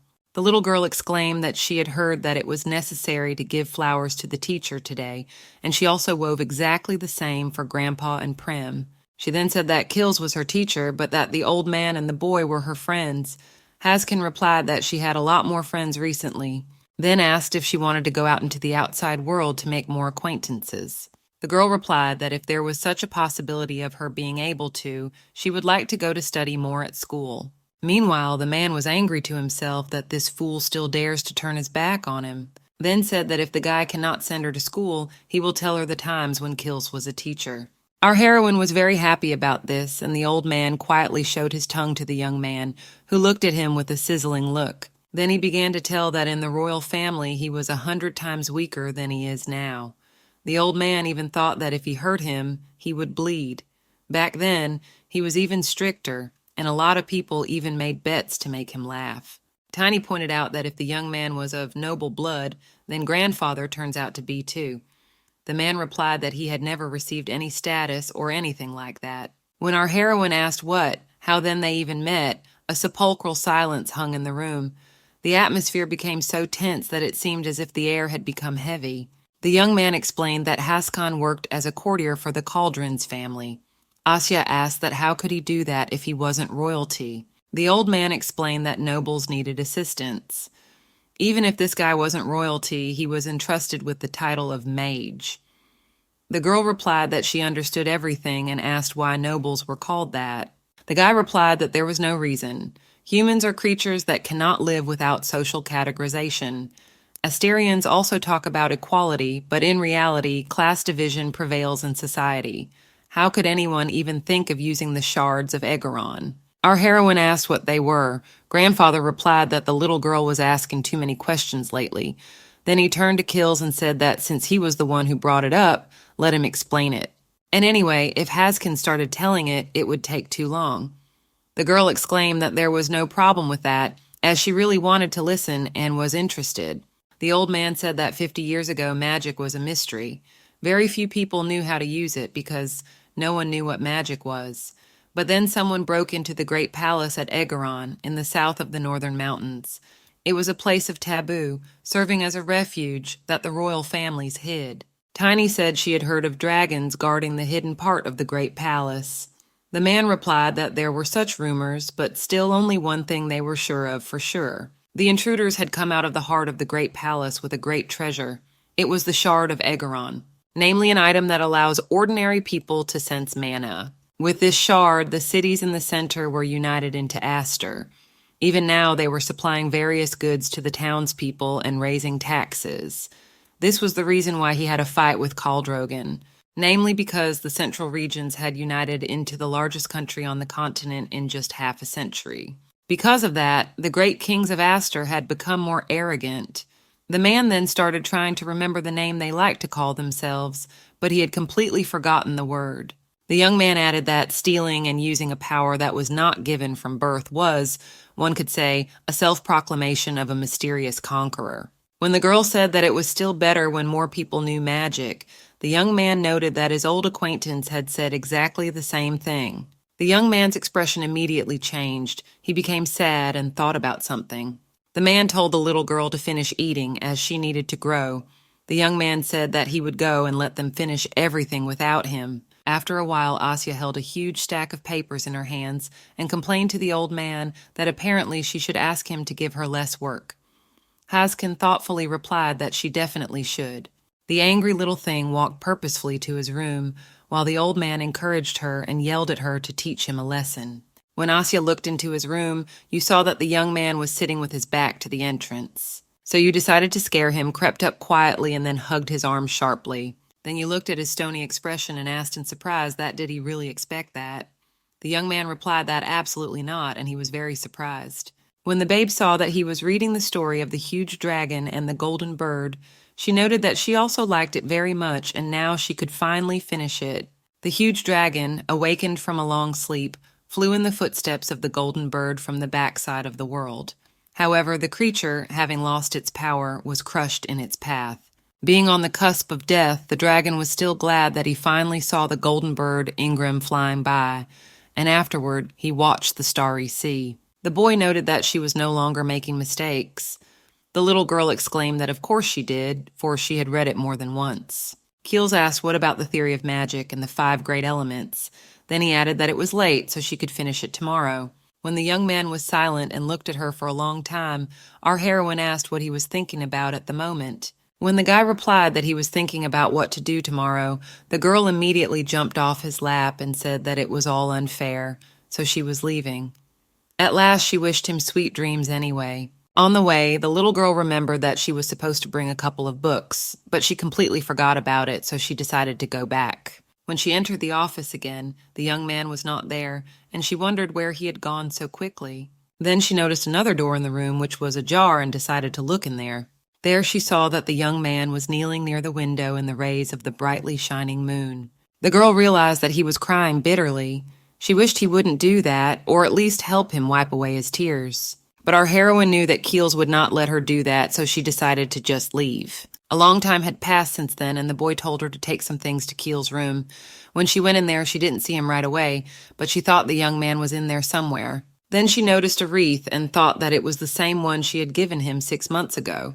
Then she saw another thing, and it was a bouquet of yellow flowers. Suddenly it dawned on her that these were the same flowers that had grown in the clearing when they first met, and she had picked them for her father.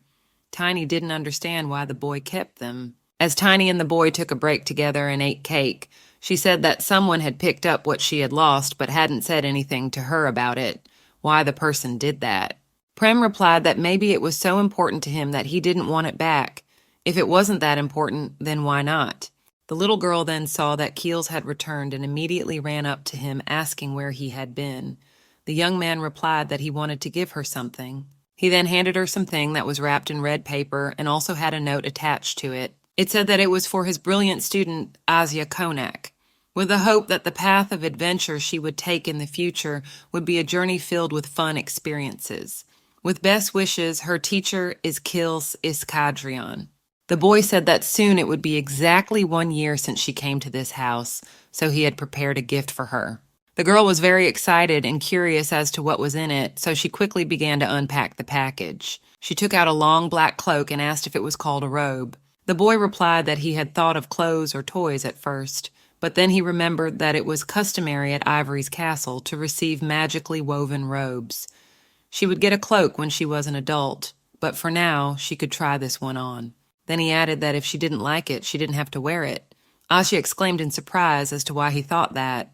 She would definitely wear it.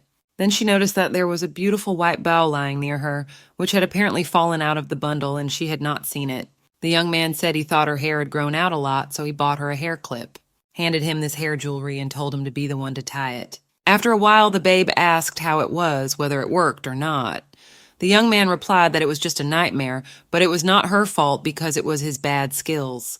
But the girl really liked the new hairstyle and exclaimed that there was something that Keels could not cope with. A whole 6 years have passed since then, and our heroine has turned 17. She and the boy returned, having done all the shopping, and informed her grandfather that they had arrived. She then informed him that she had bought something that the man should really like, namely pickled chestnuts, and handed him the baggie. Suddenly, Hazkon turned dark and asked who the man was who had been following them all the time. Our heroine noted to herself that she had forgotten that her grandfather could see other people's memories. The boy, on the other hand, said that nothing had happened and they were out of there. When the girl said that it was necessary to keep it a secret from Kilsa, at that moment the boy came in and asked what the secret was. Asya thought to herself that if he knew about it, he would forbid her to go out, so she exclaimed aloud that there was none. But suddenly the voice of a boy was heard near the gate, and he exclaimed that he thought he would die before he found the place. Our heroine thought to herself that who was this guy and how did he manage to find them? The young man, however, whispered that it was Juris. The young man raised his hands up and shouted triumphantly that it was him, and the master's apprentice had finally returned to him. The kid started running in their direction and said that it was a very clever trick, and he had been wandering for a long time. As expected from the master, he used the dragon's backbone hiding house spell. By the way, it had been a long time. Wasn't he happy to see his student? The mage replied that he didn't remember having an apprentice that looked like him. The boy exclaimed that he was so mean. Our heroine didn't understand what was going on at all. Kills, on the other hand, asked him how he got to this place. Wasn't he an Aster? Juris began to explain that on his way to Brillion, he decided to stop in his hometown for some rest. He was walking down the street, and suddenly he felt a wave of mana that he was so familiar with. The young man interrupted him and asked him to tell him briefly, rather than the whole story. The boy replied that he understood and said he was just following this lady and pointed at the girl. Paying attention to the young man's sizzling gaze, our heroine realized that she was doomed and would soon come to an end. The wizard said that he understood the situation. The boy can stay and do whatever he wants. Juris asked in surprise that he wouldn't even question him as to why he was chasing her. Quiles replied that he was going to say no anyway. Does he need to hear it? The new arrival was shocked at this response and attitude, so he didn't know what else to say. The grandfather, however, stated that since this was the way things were, he should at least let him eat before he left. The young man looked at him carefully and asked that he was number 16 after all. The man countered that he was Haskin. Did the guy really want to get kicked out of there? Juris said he had no idea he was a teacher. The young man didn't even recognize him. When something like that happens, he realizes that too much time has passed. Asya, meanwhile, thought that maybe they knew each other after all. The old man said that his face hadn't changed at all and remained as disgusting. The boy replied that Egeron's relics were of great use.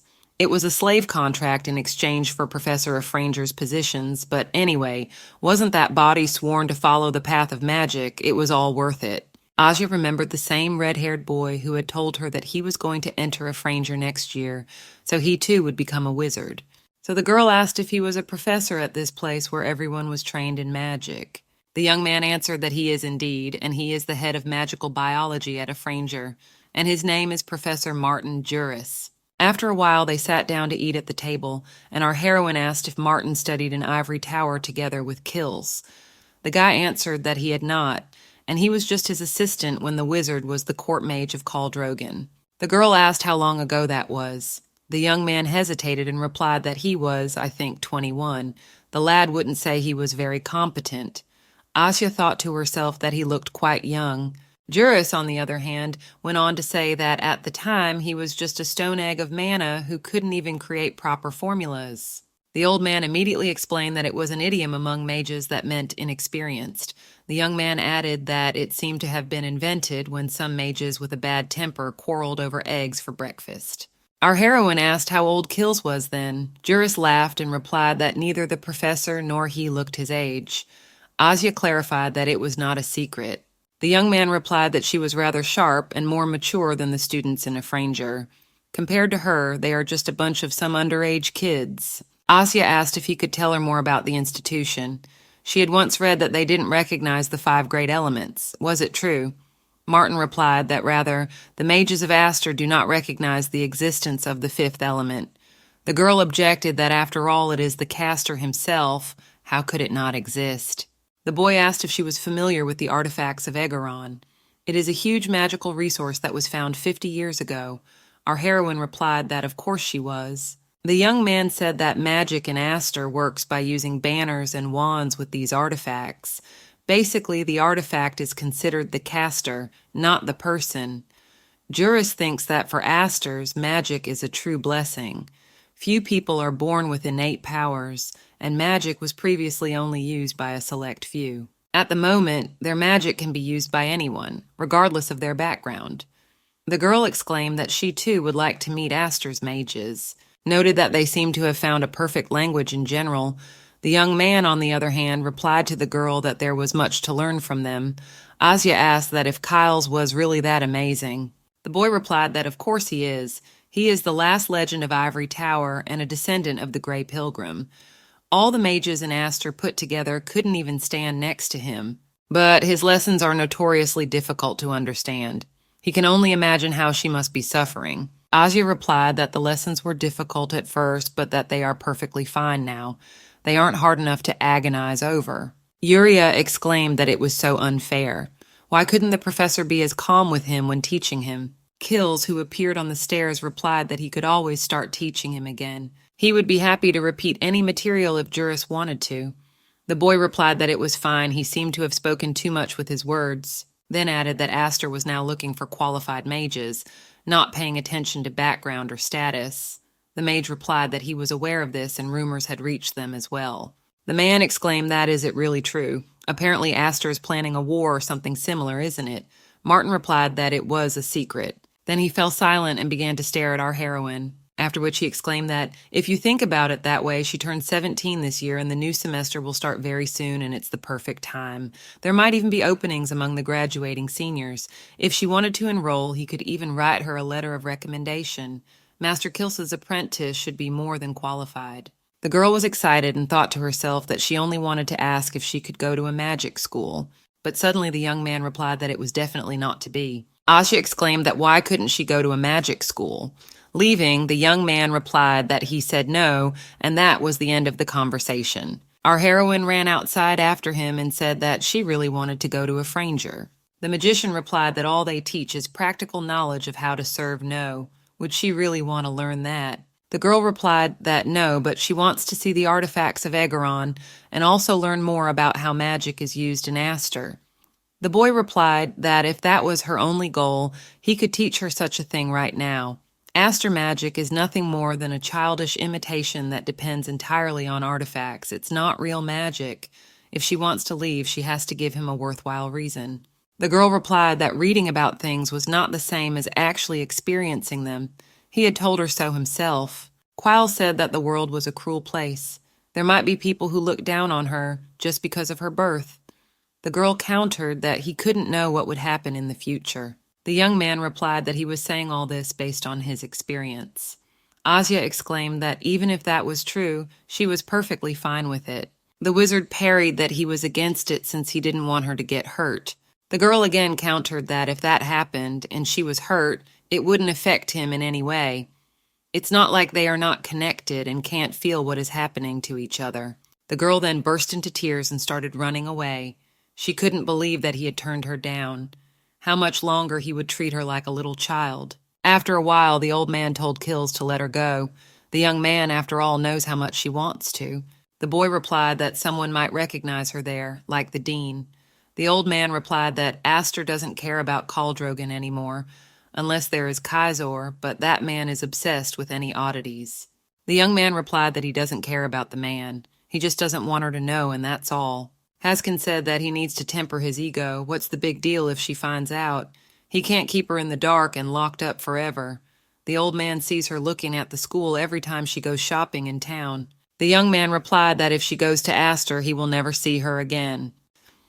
The man exclaimed that that's what he's worried about, so let him go after her then, be her eternal teacher or whatever. The guy replied that he wasn't, and it made him sick. Whichever way you look at it, staying here is the best option. Haskan replied that it's certainly better than being beaten and living with an alcoholic father, but this place isn't heaven on earth either. The wizard said that the world is full of dark things that she is better off not knowing about. He wants her to see only beauty and hear only tender words. The young man will not make the same mistake again. The man replies that he seems to have lost his mind. Sometimes the young man forgets that Asya is a living person. She is not a pet. Delicious food and pretty toys won't help here. Kyle shouted that enough is enough. Nothing would make the young man change his point of view. Unexpectedly, the man said that Juris Martin called him 16th. The man is too old to remember that 10-year-old argument, but he still owes him a debt, and they both know it. But what can he do now? Even if he kills the young man, there is no changing the past. So he needs to send the girl to school, and they'll be even. The old man who's about to die, he's like a living corpse that's stuck in time and a doll that could break at any moment. You can't let a baby rot with garbage like that. Life is too precious for something like this. After saying those words, Haskan left. The next day, Juris started saying goodbye and saying that they would see each other again in a Franger. Asya asked, what, is he really coming back already? The guy had come all the way to Brienne, and what about his hometown? Martin answered that he had left his seal there, which was needed for a letter of recommendation.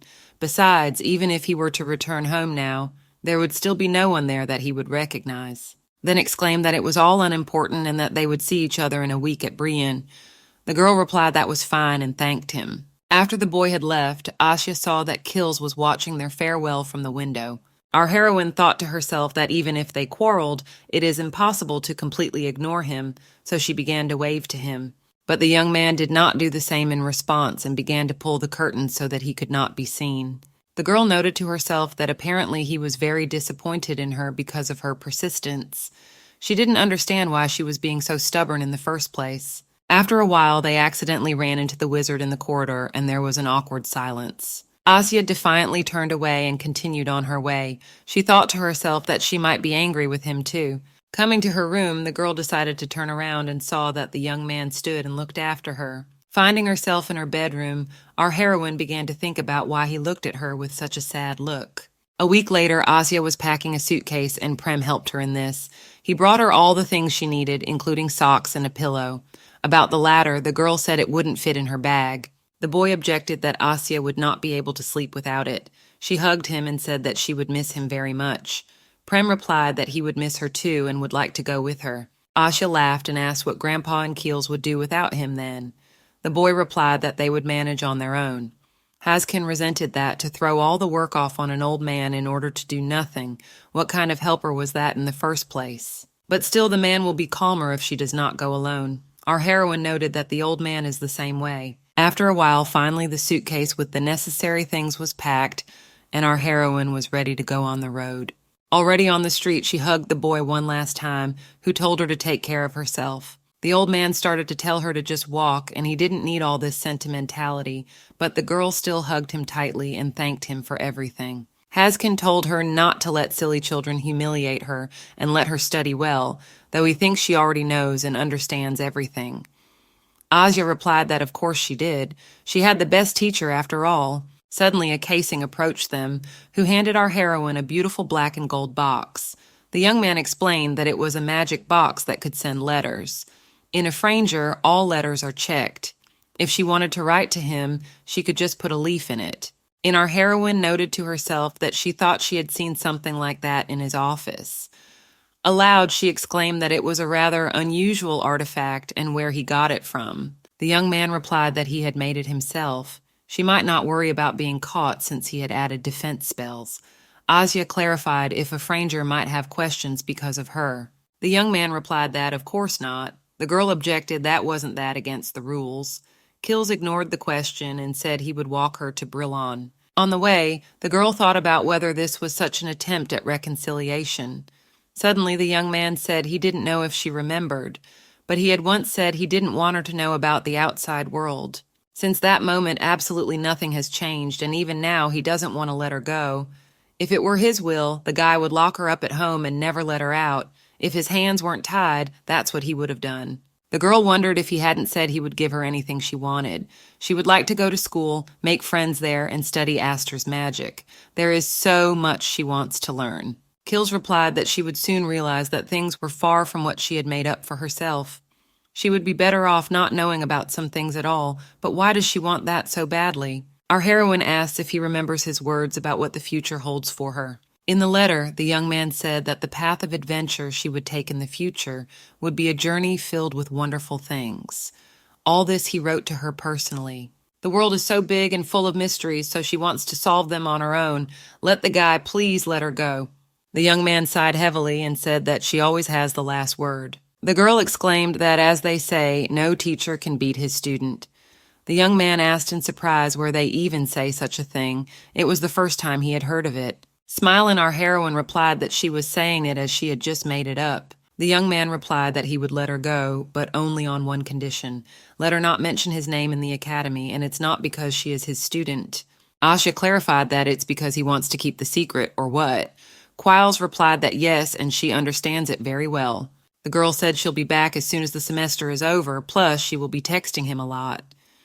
The guy replied that he would be looking forward to her letters too. On this note, Asya said goodbye to the young man for a while. After a while, our heroine considered the train station and asked Juris if it was definitely him. since this one looked more like some kind of palace. Martin replied that she would be even more surprised when she found out that the tracks were not finished yet. At the moment, they only reached the borders of Aster. Next year, the tracks to eastern Nermaz will be completed through large fields. The girl pointed out that these fields are just huge and asked why the tracks are being laid at all. Martin explained, because efficient transportation of goods is the basis of prosperity. Meanwhile, our heroine heard a conversation between two maidens beside her. One of them exclaimed that it had been a long time since they had seen Filion. The other replied that she had not expected to see Furman at the station. Then they entered the carriage, and Asya looked around in wonder. Juris asked her to sit down, as the train might start moving at any moment. When the boys took their seats, our heroine asked what the word Filion meant. The young man explained that it was an Asterian address for a young, unmarried girl. For example, she would be Filion Konak. The address for a man is Furman. The girl asked if she could call him Furman Juris. The guy said no, he's too old for that. Let her just call him Professor Martin. And he's from the north, so it's very different there. Then added that he wasn't going to say that because he knows it's inappropriate to talk about a lady's appearance, but she looks a lot like her, whether Keels had not mentioned someone. The girl replied that yes, but only in conversations with other people.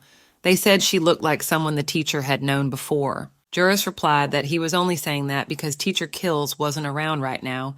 He followed her because he was so surprised when he saw her. Asya asked if he knew her. The boy asked if the teacher used the word familiar when talking about her. The girl replied that that was exactly what he had said.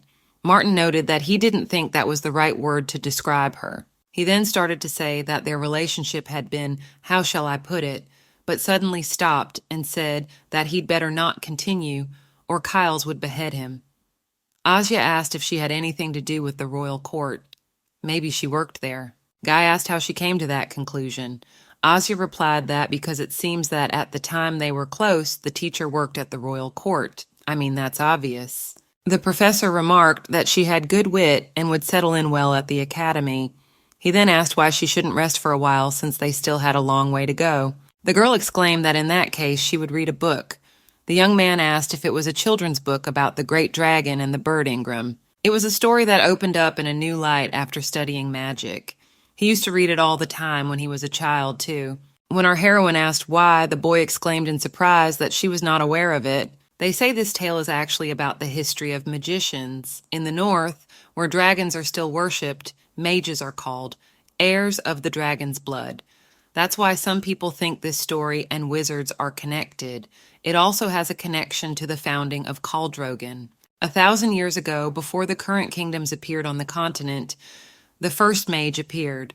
Asya clarified if it was the Grey Pilgrim, the forefather of the Ivory Tower.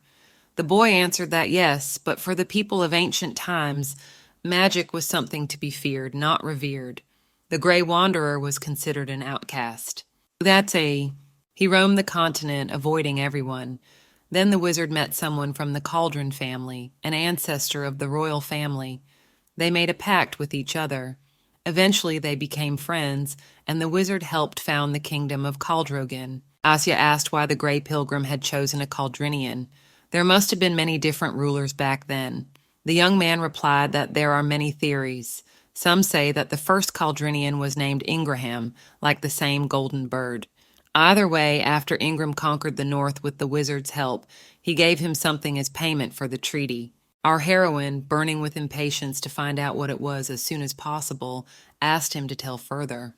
When the professor replied that it was the passage to the Starry Sea, the girl exclaimed that did he really mean the ending of the book? Martin replied that he did. It is said that all mages are doomed to long for it. The flying place of the golden bird is the end of the Eastern Sea. Asya said she didn't understand what exactly that passage was supposed to be. Juris replied that no one knows that, as that part is not part of the legend. Mac, after thanking the Caldrinian, set off towards the Starry Sea.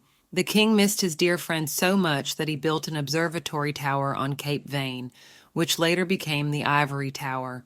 But this is all speculation, and there is no proof. Such legends are inevitably distorted over time. After a while, the girl felt a complex spell and realized that they had practically arrived in Aster. Now she would be studying there. Come to think of it, she seemed to have had a similar conversation with Kills once upon a time. But what exactly he had said then, the girl couldn't remember. After a while, the professor told Philly and Konak to get up as they arrived at the place. Our heroine finally saw what a Franger looked like. Its territory was simply huge. The young man said that they say it used to be the old monastery of Caldrogan. It resembles the buildings in the north in shape, but the white exterior is so beautiful. Everyone in this area loves that color. She will see the author's style of architecture everywhere, even in places of restoration. The girl exclaimed that it is so huge, is it really all an auditorium?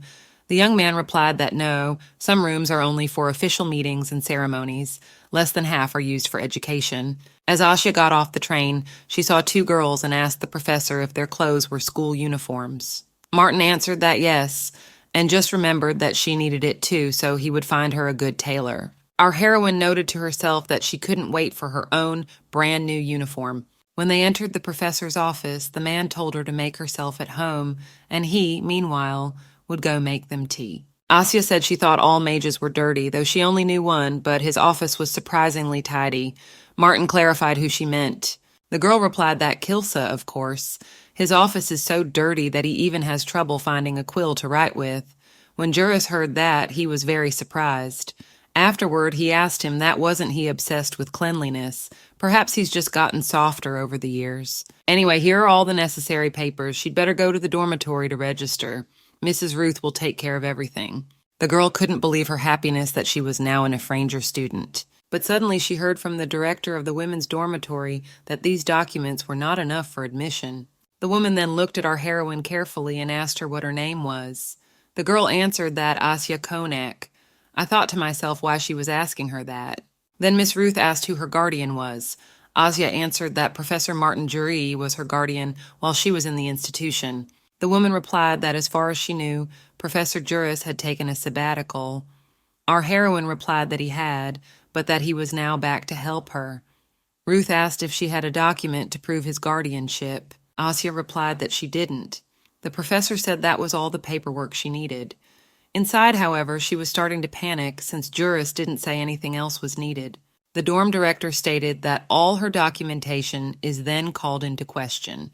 She couldn't allow her to register. Babe asked frustratedly what she should do then.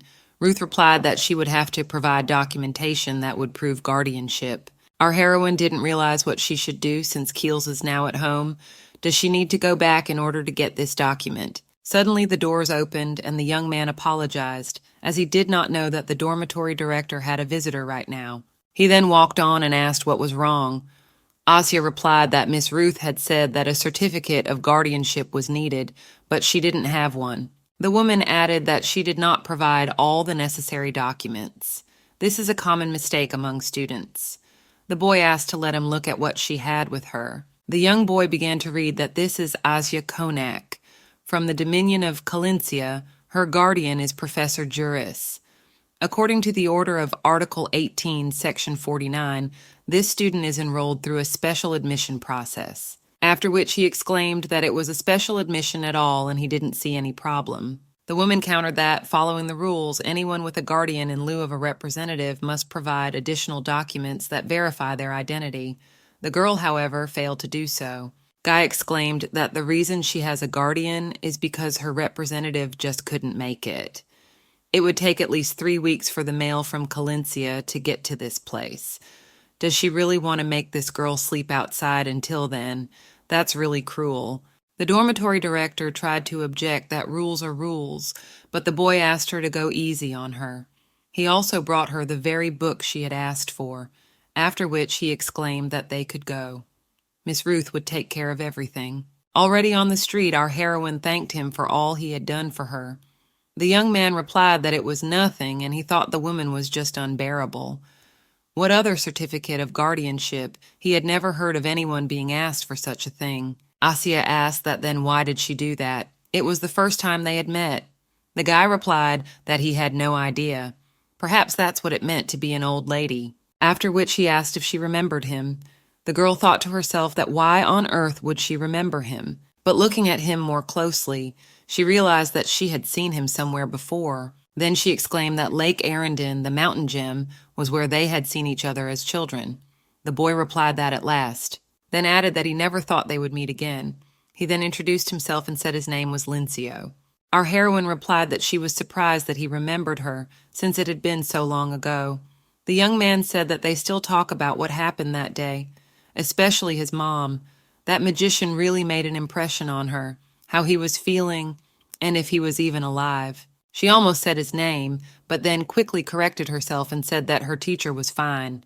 She thought to herself that she should watch her language. On the way out, the guy said that special admissions were pretty rare. She was probably the first person in a Franger history to get one for her graduating class. Asia replied that Professor Juris knew her mentor. When she said she was interested in the institution in question, he wrote a letter of recommendation. The boy exclaimed that was she really talking about that strange man who was in charge of magical biology. The girl asked why he was strange. The young boy replied that she shouldn't let his face fool her. Our heroine said that actually she doesn't know that much about him, only that he's an old acquaintance of her teacher.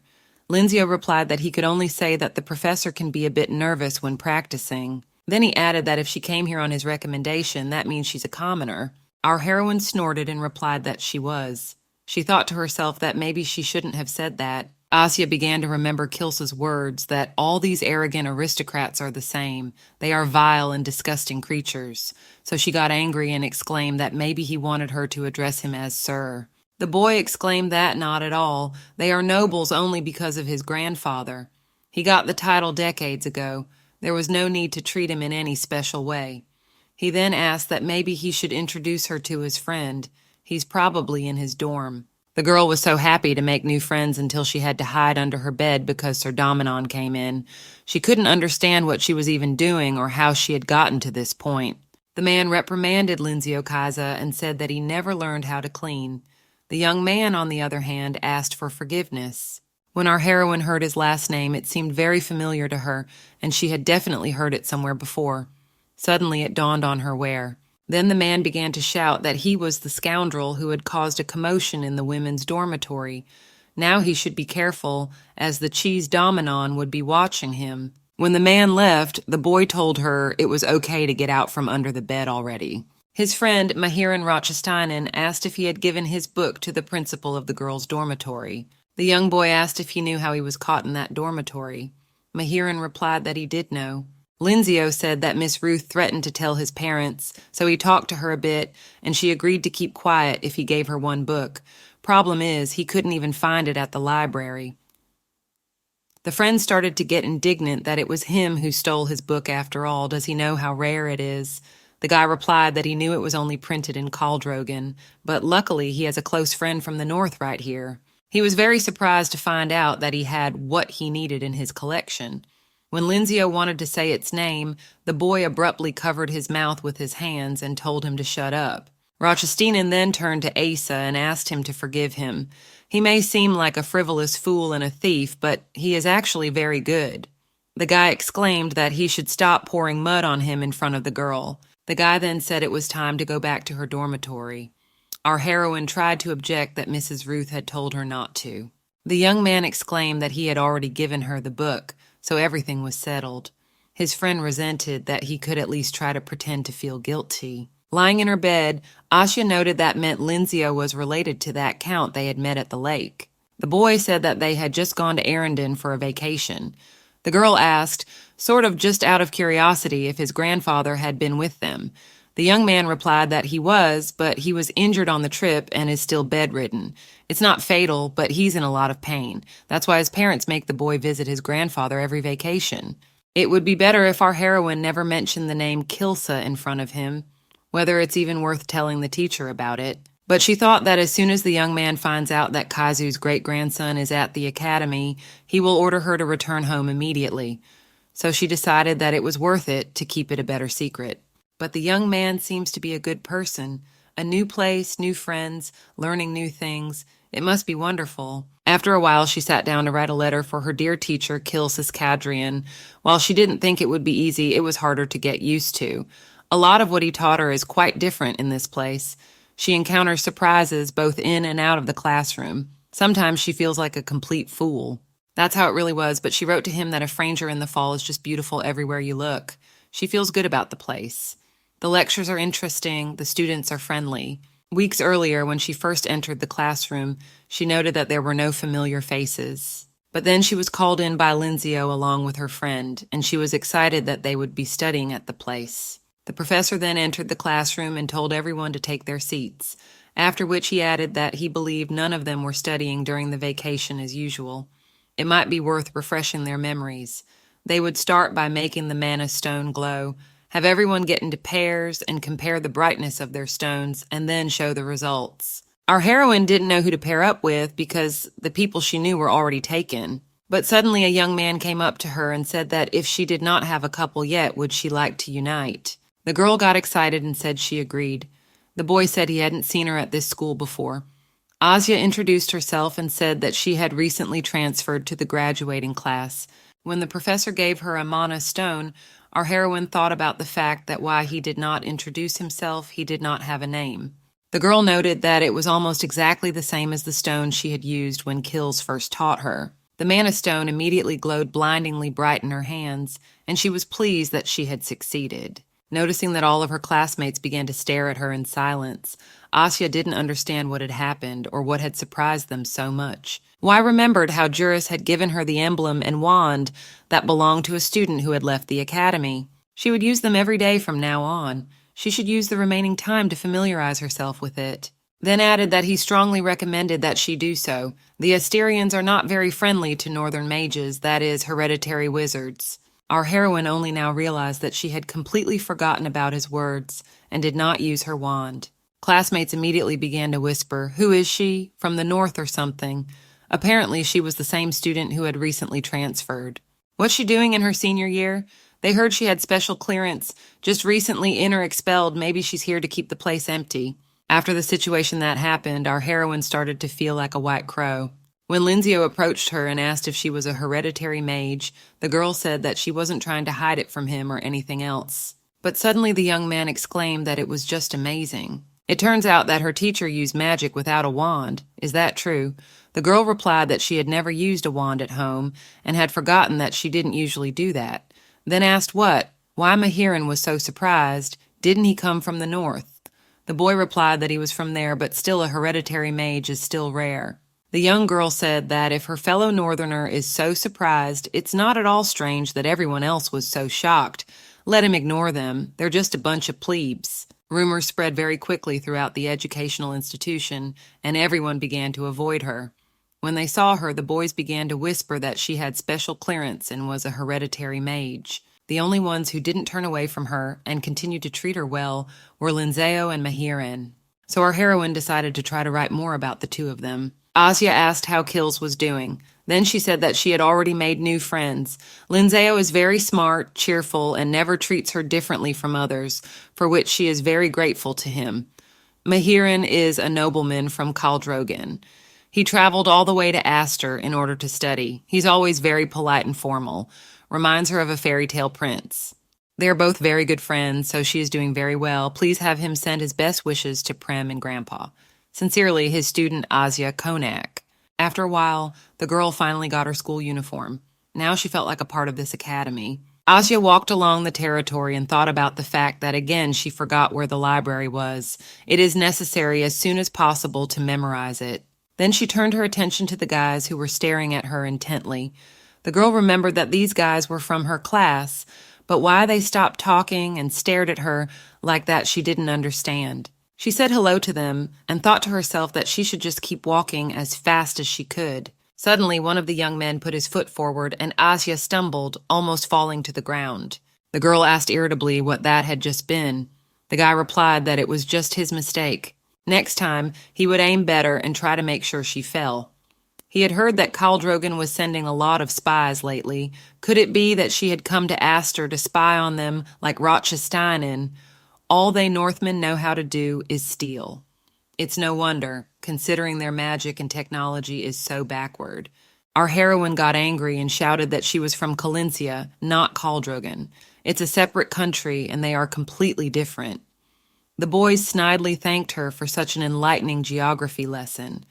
But that still doesn't change the fact that she's a redneck. Why does she carry around a wand when she can use her real powerful magic without it? And anyway, isn't that Einar, where did she get it from? Did she really steal it?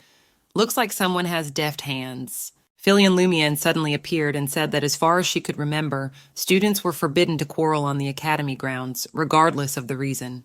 The boys immediately said that they weren't fighting. It was just a friendly conversation. She had nothing to worry about. The girl said that if that was indeed the case, then they wouldn't mind if she reported this friendly conversation. She was sure the dean would be happy to hear that they had done a wonderful job welcoming their new student. The boys immediately ran away, and the girl, fixing her hair, remarked that they were fools. Then she asked if everything was all right with our heroine. Asya said in surprise that she was the one asking her, or something. The girl responded by asking if she could see anyone else around. Konak replied that she did indeed, and thanked her for her concern, then asked if her name was Filian Lumiere. The girl replied that she was actually Chloe Lumiere. Our heroine exclaimed that she was her neighbor. They haven't met yet, but she was very interested in what she looked like. Asya was very happy to see her. Chloe said that she stood out a lot. Right now, all eyes in this academy are fixed exactly on her. Our heroine asked why, since there is nothing wrong with her. The girl stated that means she didn't pretend to be ignorant. Even the highest-ranking aristocrats of Astor can't get into a Franger by special admission. The dean's grandson had to take the entrance exam as well. Some say she is hiding from King Caldrogan. Others that she's a follower of the Ivory Tower. Our heroine noted to herself that Juris and Kills acted as if nothing much had happened, when in fact it turned out not to be the case at all. They were pretending that it was very easy to get into this academy. No wonder everyone was looking at her like that. They must think she'd gotten in on a bribe or had some connections. Chloe added that everyone was waiting for her test scores to go up on the wall. Asya replied that she'd never thought that was the reason everyone was so interested in her. She can't take the pressure. Can she just lay low? Lumiere replied that there was no need to be ashamed. Attention is a good thing that means power. Our heroine said that all she gets is that you wouldn't cross him behind his back. Is that what you can call power? Chloe replied that attention is dangerous for both of the opposing sides of the sword. She had already experienced its unpleasant side. It was up to her to turn that attention into admiration or let it remain hostile. When Asya said it was too much, Lumiere replied that she didn't say it would be easy either. All power has a price. The girl said she was so calm and mature for her young age. Suddenly, Asya's friends appeared in the distance, shouting her name to attract attention. Her companion immediately scrambled up and said that perhaps they would meet again, after which she said goodbye. Lindseo asked if she even realized who it was. Is that why she didn't meet them in the library? Our heroine asked if he knew Chloe. The young man replied that, of course, everyone in a Franger knows about this angel, because her beauty is simply divine. Asya, on the other hand, thought about her words that whether to pay attention and admiration depends only on her. I wonder if all noble children grow up thinking like that. After a while, the girl looked at the intermediate results that placed her in second place. She was sure she had done an excellent job of studying the theoretical and practical parts of mystical studies. Being that she may have missed a couple questions on geometry or history, that gap is so small, but it's there nonetheless. Suddenly, Keels will be disappointed in her because she didn't place first.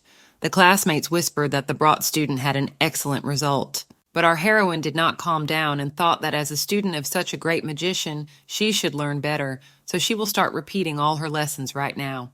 No, right after she went to see the kitten. After a while, she was already doting on the black cat and saying that it was too adorable. After that, she started to offer some food, but she didn't know if he was eating human food. Suddenly, a young man appeared behind her back and asked if her name was Asya Konak. Our heroine questioned why he was even asking that. The guy knows perfectly well who she is, since they study in the same class. The girl said that, judging by the expression on his face, she can assume that he came to criticize the new student. She could even guess he doesn't like her. First, because she's a hereditary mage. Second, because she's a transfer student. Third, he hates the fact that a commoner like her is attending a school for nobles. Dalki and Amadou pointed out that all three versions are wrong. The girl exclaimed that he would let her know if he found a fourth reason that she had not heard of before. The young man replied that she was getting on his nerves. Why added that let her be more careful about her grades in the future. He must not be allowed to overshadow her again. After these words, the young man turned around and started to leave. Our heroine, on the other hand, did not realize what had just happened at all. Lunwan Amadou is someone who has made a significant contribution to the development of the nation of Aster, a pioneer who showed magic to the general public, the founder of Afranger and its current dean for many years now, as well as a conqueror of wonders. Our heroine noted to herself that it comes out that Guy's the dean's grandson. Not surprisingly, his name sounded quite familiar. Lunzio asked that does she study even during breakfast. The girl exclaimed that she should rub Dalkian Amadou's nose in it. How could he be so good at everything? How is that even possible since even her teacher is far from perfect? Mahiran asked what her mentor was bad at. The girl replied that she can never find anything. It took him a whole year to find a feather, and he's also terrible at cooking. The boy replied that, sure, Dalkian is a pompous turkey, but you shouldn't let him get in over your head. It's just his way of messing around, almost like a natural occurrence, like snow in winter. Let her think he's just messing around. His friend muttered that he needed to learn to be less rude. However, he couldn't help but agree. The young man said that all the other girls seem to like him. They say he is the perfect representative of the young aristocracy. Asya objected that this can't be so because he disgusts her. Besides, looks have nothing to do with liking someone. Does he really like Chloe just because she has a pretty face? The boy exclaimed that of course not. He likes girls who smile often, bright as the sun, honest with their feelings. Our heroine slammed her hands on the table and exclaimed that if she liked a guy like him, then definitely not in this life. After a while, our heroine noticed that the box that Keels gave her began to glow, which meant that a letter had come from him. It said it was a letter for his smart, determined student, Asya Konak. Haz Khan, as he always does, complains about his back. Prem often says he misses her. They are both healthy, so she can take it easy. Guy is glad she found friends she can talk to. If the other students are cold to her, just let her ignore them. It's not her fault. Some people still have a nasty habit of judging by legacy rather than deeds, but perhaps she would see it differently than he did. After all, she always manages to find the good in everything. He hopes she will gain valuable experience at Afranger. A person's beauty is like a grain of sand. Up close, you can only see that they are dirty, but let her step back and see a picturesque sandy beach. If she has any problems, let her not hesitate to ask him for help. By the time she finishes this, he hopes Asya will have already passed all her exams. All the best to her. We'll look forward to hearing from her. Her friend and teacher, Kills Iskadrian. Having finished reading the letter, our heroine went to open the door, as she had heard a knock before. It was Chloe, with whom they had already managed to become friends. First, they discussed their new manicure, and then Asya began to indignantly tell what Amadeu told her the other day. The girlfriend said that Dalkeen wasn't as bad as he seemed. He can be very polite and tactful. Our heroine exclaimed that it just couldn't be. She would never let a close friend date a guy like that. This young man is very annoying and arrogant. Asya can't even talk to him calmly. Chloe replied that she can't deny the fact that he is the most enviable Furman. The girl replied that she doesn't know much about marriages of convenience, but she wishes she could meet someone nice and live happily ever after.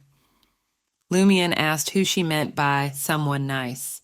Our heroine exclaimed that it was someone she would like and who would love her back. Her friend smiled sadly and thanked Asya as that was very sweet of her. The next day, Lanzio was all shivering from the cold outside.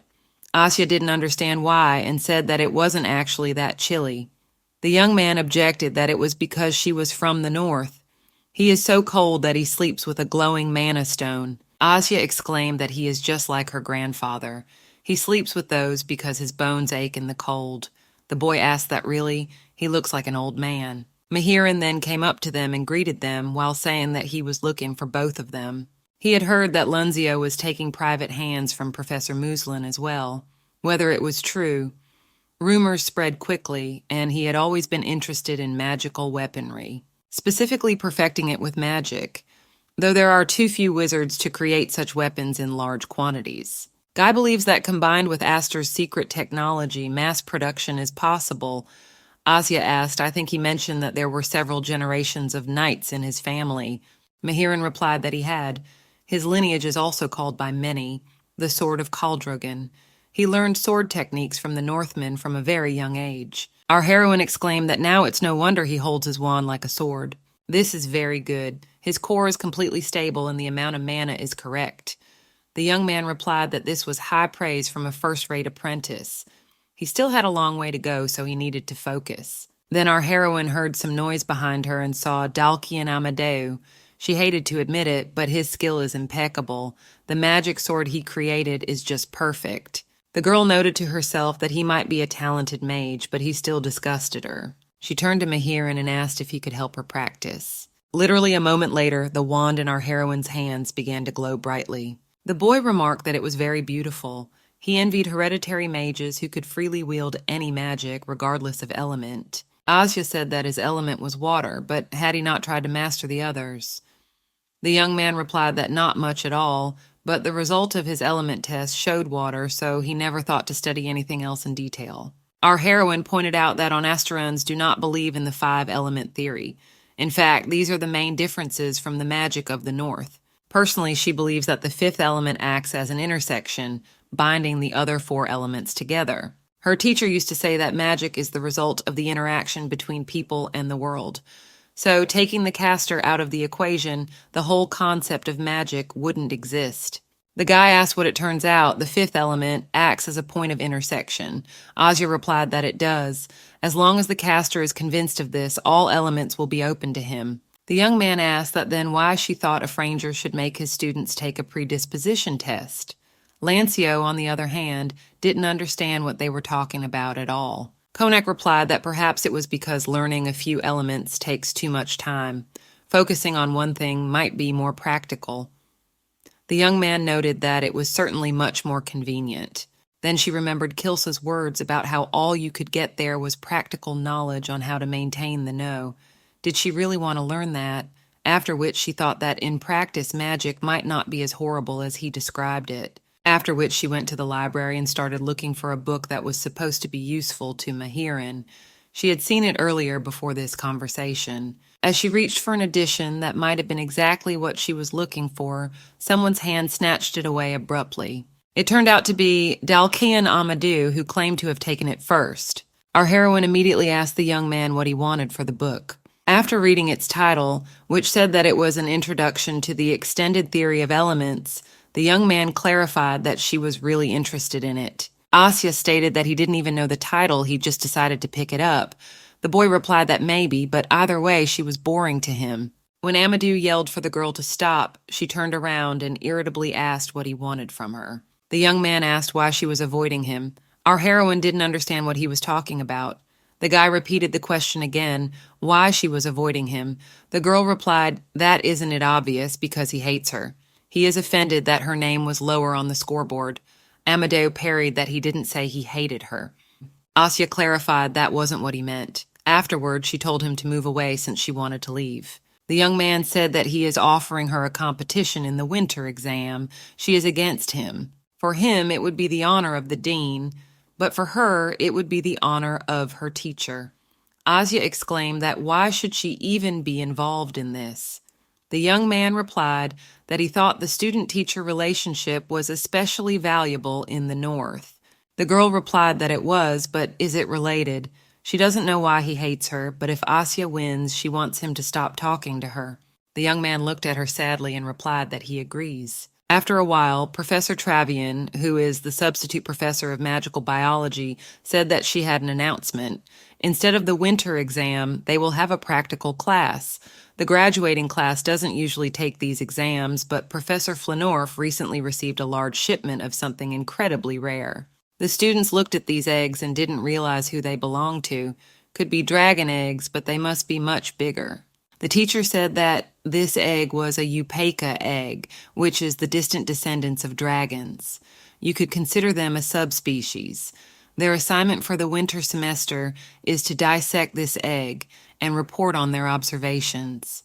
The boys clarified whether or not they should dissect it in the state of the egg. The woman replied that if they wanted to see it hatch, she would advise against it. Their safety was far more important. Asya held the egg in her hands and thought about how she was somehow uncomfortable. Linzio pointed out that even the final exam always included dragon bones or blood. Apparently, they Northerners wouldn't like that very much. Mahiran replied that maybe that's what the Asterians want to say, that everything secret is revealed. But in the North, the Upikes are considered very obedient. The boy had not expected such an ominous description. Our heroine was sad that there is no other choice. She does not like the fact that she will have to kill a living creature in order to get good grades. Doesn't want to dissect a dragon at all, even if it's just a subspecies. Guilt won out, though, and she decided she'd think of something to report. Perhaps she would lose the argument with Amadou, and he would mock her and say he expected nothing else from a hillbilly. Asya thought about the fact that there was no way she could bring herself to kill that egg, so she incubated it instead. Friends noted that she was up to something again, and whatever it was, they were sure that she would do it better than anyone else. After a while, our heroine sat reading about these creatures. The only habitat for Upakes is the permafrost. They are some of the most unique and beautiful of all mystical creatures. When Upakas grow up, they have 3 pairs of huge wings. But that wasn't what interested Asya. She needed to find the part about how they hatch from eggs. Then she found that they only incubate 1 egg at a time and take about 2 months to develop. She exclaimed that is it seriously so. It is necessary to keep it warm. She hoped it would be able to hatch. A few months later, the professor said she was disappointed in her. Let her try harder next time. It seems her expectations were too high. The girl knew she would say exactly that. The whole report was a lie of pure water, but she had no other choice. There was no way she could crack this egg open. Suddenly, Amadou grabbed her hand and started dragging her somewhere. Asya exclaimed what was even going on and where was he taking her. In a place where there was no one, the young man asked why she was doing this. The girl didn't understand what he was even talking about. The guy said he thought they had arranged a competition. Our heroine was so busy taking care of the egg that she completely forgot about it. She came up every 3 hours to change the mana stone to a warm one and rubbed it. So she turned away and said that she could consider it lost and be done with it. The young man objected that he couldn't accept that. They hadn't competed properly. Asya replied that they had competed and it was the best thing she could write. The guy told her not to make him laugh. The report was not appropriate at all. Our heroine asked how he knew about it. He wasn't supposed to read it. Amadou replied that actually he had, but the professor had shown it to him. She was worried that she was in trouble for teaching. The girl replied that she hadn't done the assignment at all. She felt sorry for the egg, so she faked the report. The young man said he didn't understand. It was their winter exam, after all. The girl exclaimed, "So what? Did he really dissect it?" The young man replied that of course he had. He dissected it and analyzed everything. From his skeleton to his bodily fluids to his structure, all the way down to his various habits that he could deduce from physical reactions. Why should he have had any doubts? After all, it didn't look human. The girl exclaimed that Dalkian was the worst person she had ever met and walked away. Linzio said that he was just that way in her eyes. But when they were little, Amadou was the only one who could touch a dead animal without any hesitation. Our heroine replied that it was as if he was born without emotion. That was why he annoyed her with his strange words. The guy objected that he wasn't really that bad after all. He had once mistaken him for a girl, and the boy had gotten very angry with Linzio. He had shoulder-length hair and looked like a little angel. The young man took a hairpin from his mother's jewelry box and gave it to him, but he got angry and threw it in his face. They had a serious fight, and eventually Kaizu cried, so the classmates thrashed them. Asya remarked that it was kind of funny. The boy added that if his grandfather hadn't forced his grandson to be nice to him, they never would have gotten along, but that was in the past now. Asya asked if he talks to him often, if he writes letters or telegrams. Linzio replied that he doesn't. His grandfather forbids him to communicate with him during the semester. At first, frankly speaking, every day he sent him a telegram that he wanted to return home. Our heroine laughed a great deal at this. But the boy was so city that he entered a fronger when they first met in Arendon. That's exactly what made her want to come to this place. The boy said that, truth be told, he had been watching her for days before he finally spoke. They are about the same age, so he hoped that they could become friends. Therefore, the young man was very happy to see her again. Our heroine was also very happy to meet Linzio again, but she didn't know if she could say the same about this academy. There is no doubt that Aster's magic is amazing. Every day, all sorts of studies are published. Mastering magic enriches people's lives and creates an inexorable desire to come up with useful tools. Aster Del Wynn is a city of light, bringing joy and wonder to people. It's not all that bad, but Asya doesn't want to agree with Aster's fundamental beliefs. Magic is supposed to be mysterious and secretive. There's no need at all to crack an egg and see what's inside. It's similar to Kill's magic. It should keep its secrets, since the world doesn't need to know about it. Then she stroked the egg and said he was a poor thing, for he was alone among his kin. She'd better read a book, for she had not done so for a long time. The girl took out a report on the physiological effects of magical power on the human body, which, judging by the signature, had been prepared by Escadrian. It said that when an ordinary person came into contact with a high concentration of mana, it caused a negative reaction in which the body attacked itself and eventually collapsed. By introducing magic into test subjects born without mana sensitivity and measuring the various reactions, this report is created to develop a countermeasure against this phenomenon. She then began to read that test subject number 9, complained of a sharp pain in his eyes after being injected with mana. But she abruptly closed the book as she didn't want to read this further and believed that her teacher had conducted these tests, but the handwriting was very similar to his. It was definitely Kills's. Coming to this place, she had learned a lot. Therefore, such inhumane acts won't shock her anymore.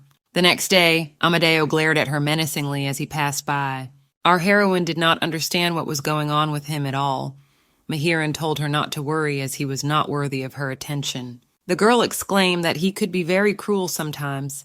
She then said that it was already time for the Foundation Festival. Would there be a festival in Erenville? The young man replied that there would not. Unlike the Northerners, the Asterians do not celebrate the founding day. The girl asked that don't they do anything at the beginning of the new year. The lad replied that perhaps it is because of the rejection of the Caldrogan culture, as the Asterians hate to acknowledge any influence on them. They have a spring arrival festival that rivals the Foundation Festival. The Academy will throw a party either way, and she'll love it. Our heroine exclaimed that she almost forgot she had to run errands. Asa needs to stop by Erenville, so they will see each other next week. Mahiran asked that was she really going on a field trip in this weather, with all this snow. The girl replied that she was fine. The mailman said he couldn't make it today, so she's going to the post office to pick up her gifts from home. When the boy asked if he could accompany her, as it was safer for the two of them to go together than alone, Aja said it was fine. She thought to herself that it wasn't that dangerous since she had grown up in the middle of nowhere in Calencia. On the way out, the young man asked if her teacher had sent her some sort of gift for the Foundation Festival. He must be very kind. The girl replied that yes, but that it was also her birthday present. Mahiran said that if he had known about it earlier, he would have definitely prepared something. Aja replied that it was no big deal. She decided to make the Foundation Festival her birthday since she doesn't know when her real one will be. The young man immediately began to apologize and said that he did not want to upset her. Our heroine exclaimed that it was okay. Then the guy cautiously asked what happened to her parents. The girl replied that she was actually from Nurmaz. She lived with her stepfather before she met her teacher. The man said he once found her on the beach, so she doesn't know who her real parents are. She then asked if the young man received anything as a gift for the festival. The young man replied that he probably wouldn't get anything because he was considered an outcast in the family. Our heroine exclaimed that this can't be, and how did this happen? The boy replied that his family didn't like the fact that he not only failed to become a knight, but also left to study in a foreign country. Asya asked why he hadn't become a knight. Mahiran explained that he couldn't use one arm. The girl exclaimed that she didn't know and apologized. The young man replied that it wasn't surprising that she hadn't noticed it, as it didn't bother him in his daily life. Nevertheless, he would like to help his older brother in some way. He only told Asa about it, but he personally believes that Caldrogan is in for destruction and decay if he does not learn to mimic Aster's technology. All the mages of the Ivory Tower have long since gone to the other side of the world. His Majesty, who resides in the capital at the moment, is unable to rule, as treacherous as that sounds. Aster is using this moment to increase his power. Even now, he's preparing for war against Izmikan. Our heroine asked if he really thinks Aster can start a war. The young man replied that before she entered this academy, there was a student named Iner de Armand. The girl replied that she had heard that she had left the academy in the middle of the semester. The boy replied that no, she had been expelled. The de Armand family was the most aggressive in the war. It was natural that Ding Lunwal became displeased with his child. Purification would be a more accurate description of what happened to the girl. Opening the box, our heroine thought about whether this room belonged to Iner de Armand. We need to ask Chloe about it later. In the box was a carrot cake. It was accompanied by a note that said it was for Asya, his little star. Our heroine recognized Prem's handwriting and thought she was sure it was from him. On the back of the note was another inscription from her grandfather, saying that he was helping. She then decided to continue opening the rest of the presents. There turned out to be a lovely white robe that was very soft, and the girl decided to keep it for a special occasion. Apparently, it was from Kilsa. Then our heroine noticed that an egg had begun to hatch. She knew it would happen soon, but she didn't think it would happen right now. She immediately remembered the professor's words that her safety was paramount, and it was unlikely that she would want to end up the same way. So Ahya thought about the fact that she wasn't ready at all yet, so she decided that, if anything, she would fight him off with her robe, but a very cute creature appeared from the egg. The girl stroked it and thought that it was just adorable, and nothing like what Professor Travian said had happened. The creature was so snow-white like snow, so our heroine nicknamed him Az. Reading the letters from Kilsa, Asya noted that he seemed to be very disappointed that she had never been home since the beginning of her studies in Efranger. She didn't know what to write back to him, but decided that Linzio didn't need to be mentioned. In fact, the girl wasn't sure if anything would make him suspicious. Suddenly, the creature approached her and looked at her carefully. Our heroine asked what was wrong, maybe it wanted to go for a walk, then wrapped it in a cloth and said she knew it was uncomfortable but let it stay still. After a while, in a secluded spot, our heroine let Az out and thought she was glad he liked it there. She thinks that all her research was not in vain. Suddenly, the dragon for some reason started getting angry and making loud noises. Our heroine immediately picked him up in her arms and told him that he needed to be quiet. No one should find out about him. I wonder what got him so excited. Just then, Amadeo's voice came from behind her back, asking what she was even doing. She wondered why it was him. Out loud, however, she said she would explain everything, as she had a perfectly good reason. The young man told her not to worry because he would not tell anyone. Asya thanked the young man and said that she called him Aiz. The boy then asked why she had decided to name him that. Asya explained that it translated as beginning or white snow from an ancient language. The young man asked if she knew the ancient language. Asya replied that she did a little. In the north, they use it in witchcraft. And anyway, what is he doing in this place? Don't let him say that he came to practice magic. The young man replied that in fact he did, since no one comes there and the place is perfect. The girl replied that she always thought he was good at everything, even if he had never tried it. Amadou said, "Isn't that about her? She's a hereditary mage." Our heroine exclaimed that no, there are many limitations to her magic. One always has to prepare in advance. Compared to Aster's technology, it has its own disadvantages. Then she asked him if he really wouldn't tell anyone about Aiz. The guy answered that because he already said he wouldn't. Our heroine said that in this case she would not tell anyone about the secret place for the practice of the young man. After a while, the boys were doing their homework and discussing that the rails for Aster's train are made by adding mana stones to steel, and they need a lot of them. Therefore, the central coal mine's reserves are getting smaller and smaller. Mahiran added that this also explains the rumors that Aster is trying to sign a contract with Nirmaz for mining in the north. Our heroine asked why Aster is so obsessed with the railroad industry. The guy explained that they say it's to unlock the secrets of the continent. Their attempts to link north and south are very suspicious. They used to be friendly, but one incident changed everything. When Asya asked what incident, Linzio exclaimed that the sun didn't shine there at all, so it was dark even during the day, and the sea was pitch black. It didn't look like the sea near his house. His estate stands on the shore of Ilping Bijou. After his grandfather did a great favor for Caldrogan, he was given it along with the title. Our heroine naively exclaimed that she would like to visit him someday. In reality, she would like to forget him, but he keeps popping up in their conversations. Kaizu is Linzio's grandfather, but still, she thinks it's necessary to tell Kilzu about it, but he won't tell her anything either. Meanwhile, everyone was discussing the upcoming ball and asking each other who was going with whom, saying that they should hurry up because they might not make it. Asya kept thinking that the wizard always told her that the situation with Kaizu did not concern her at all, so it was better not to say anything to him. When she went into the office, she heard the girl saying that if he didn't mind, the young man would like to go to the spring holiday ball with her. Classmates discussed up to that at last she had gathered courage and it should work out. The young man, however, stood up, apologized, and said he couldn't go with her. It's just that he's already going with someone else, but Thanks for the invitation. He's very grateful and honored by it. The girl gawked at our heroine and replied that she understood. Asya did not understand why she looked at her so obliquely. Meanwhile, her friends began to calm her down and told her that there was no need to be upset, as there were plenty of guys around, except for him. The girl told Linzeo that she didn't know he was so popular. The guy asked her not to tease him. She then asked who he decided to go with after all. The guy replied that he hadn't asked her out yet. Then he gathered his thoughts and asked if she would like to go with him. Our heroine did not expect such a turn and confusedly asked that if he asked her to go with him to the spring holiday ball.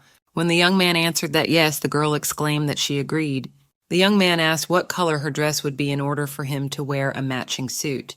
He thinks a red-colored dress would accentuate her eyes, or maybe a gold one to complement her hair. The young man will bring roses, but honestly, she would look great in anything.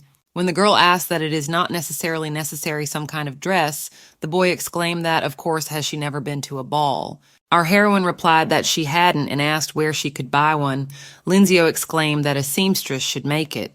The girl thought to herself that what kind of seamstress, because the ball was less than a month away. The boy said that all the tailors in Aaronville were probably busy, and a month was too short anyway.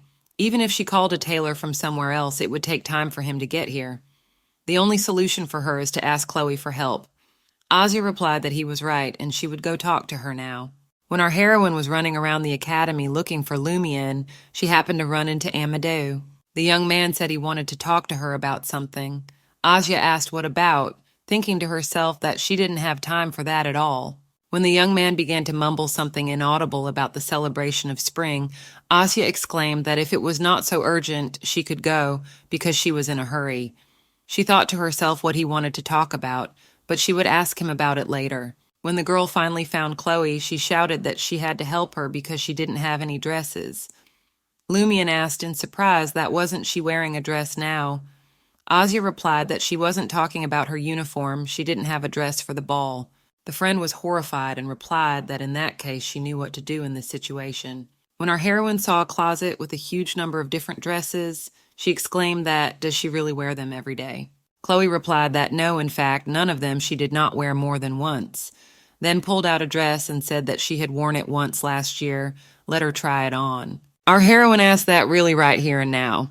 Lumion replied that where else, so let her get dressed. After a while, the girl came out unsure and said that it is in size, but she's not sure that it fits her. Chloe exclaimed that she was just adorable and everyone would want to dance with her. Let her have no doubt about it. After a while at the ball, everyone was discussing that they had heard that Lumion had offered Amadou to go with her. They complement each other perfectly. Our heroine noted that together they looked just great. When Asa was approached by Lancio, she told him that he looked marvelous. The young man thanked her and added that he had not tried in vain. But then the young man said that he thought she was the one who looked just fine. The girl replied that she was very glad. Chloe was her real savior. The guy kissed her hand and once again said that she looked beautiful and now they could go. For a while the guys had fun and danced a lot. Our heroine went out on the balcony to take a little break. She didn't realize that balls were so very draining. Lanzio informed her that a friend of his grandfather's had come. He would like to introduce them to each other.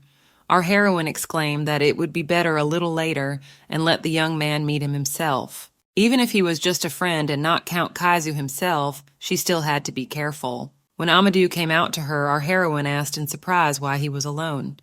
The young man replied that his date had gone somewhere. The boy in response also asked where her date had gone. The girl replied that he had gone to greet an acquaintance. She doesn't know etiquette very well, so here to make sure she doesn't do anything wrong. Suddenly the young man looked at her attentively and said that this dress suits her very well, and she looks just wonderful. A few days later, Juris offered our heroine tea, but for some reason she did not answer him. So he asked her what she was thinking about. The girl apologized and said that she was thinking about the holiday. When our heroine asked what the professor wanted from her, the man asked if she could give the professor a gift from him. Asya stated that his vacation ended early. The young man replied that vacation was not for him. Even on vacation, he thought only about research. The girl cautiously asked if she could ask him one question. In the library, she had seen a report on the physiological effects of magical power on the human body with Iskadrian written on the cover. The professor replied that she had personally put it there herself. Wasn't this report on miraculous? She might have noticed it if she had read it in full, but it was only an outline. What he took out of the palace was only a part of the whole collection. When the girl asked why only a part, Martin said that the professor didn't say how much he was allowed to take. Let's just say that the guy was just lucky. Asya asked what was the point of doing such experiments in the first place. The professor replied that it was conducted with the full consent and financial benefit of all involved. Our heroine noted to herself that she did not think that it concerned the grandfather. After that, she said that they say that Egeron's artifacts grant eternal life to the host, whether they had anything to do with the experiment. Juris replied that a lot of magical resources were dug up in the Great Labyrinth, and with the data collected, he and Dean developed a mechanism for immortality. Martin started to say that meant Kills used the artifact as, but then changed his mind and added that it had nothing to do with the professor. When the girl asked what the true purpose of the research was, the young man replied that creating immortal soldiers. After a while, Lancio talked about who was even planning to take the exams right after the holiday. Mahiran replied that he would regret not studying again, then asked when he would return his book. The young man pretended not to know what he was talking about, but the young man clarified that it was the publication he had given to the director of the women's hostel. Suddenly, a female library employee told them to be quiet as they were making a lot of noise. Then Amadou came up to them and for some reason decided to sit at their table. So there was a dead silence. After a while, our heroine brought Ease to eat and noted that she was very glad that he liked it. The girl really hoped that no one would notice the disappearance. Amadeo was right. They probably eat fossils because they contain magic. Suddenly, the box began to glow brightly, which meant she had received a letter from her teacher. It said that if she received this letter, her exams were most likely over. He would look forward to hearing her story about her life. Hazkan and Prem had been talking about her a lot lately. They all couldn't wait for her to finally arrive. He wishes she had only seen the good side of the world. He doesn't want her pure heart to be tainted by what lurks in the shadows.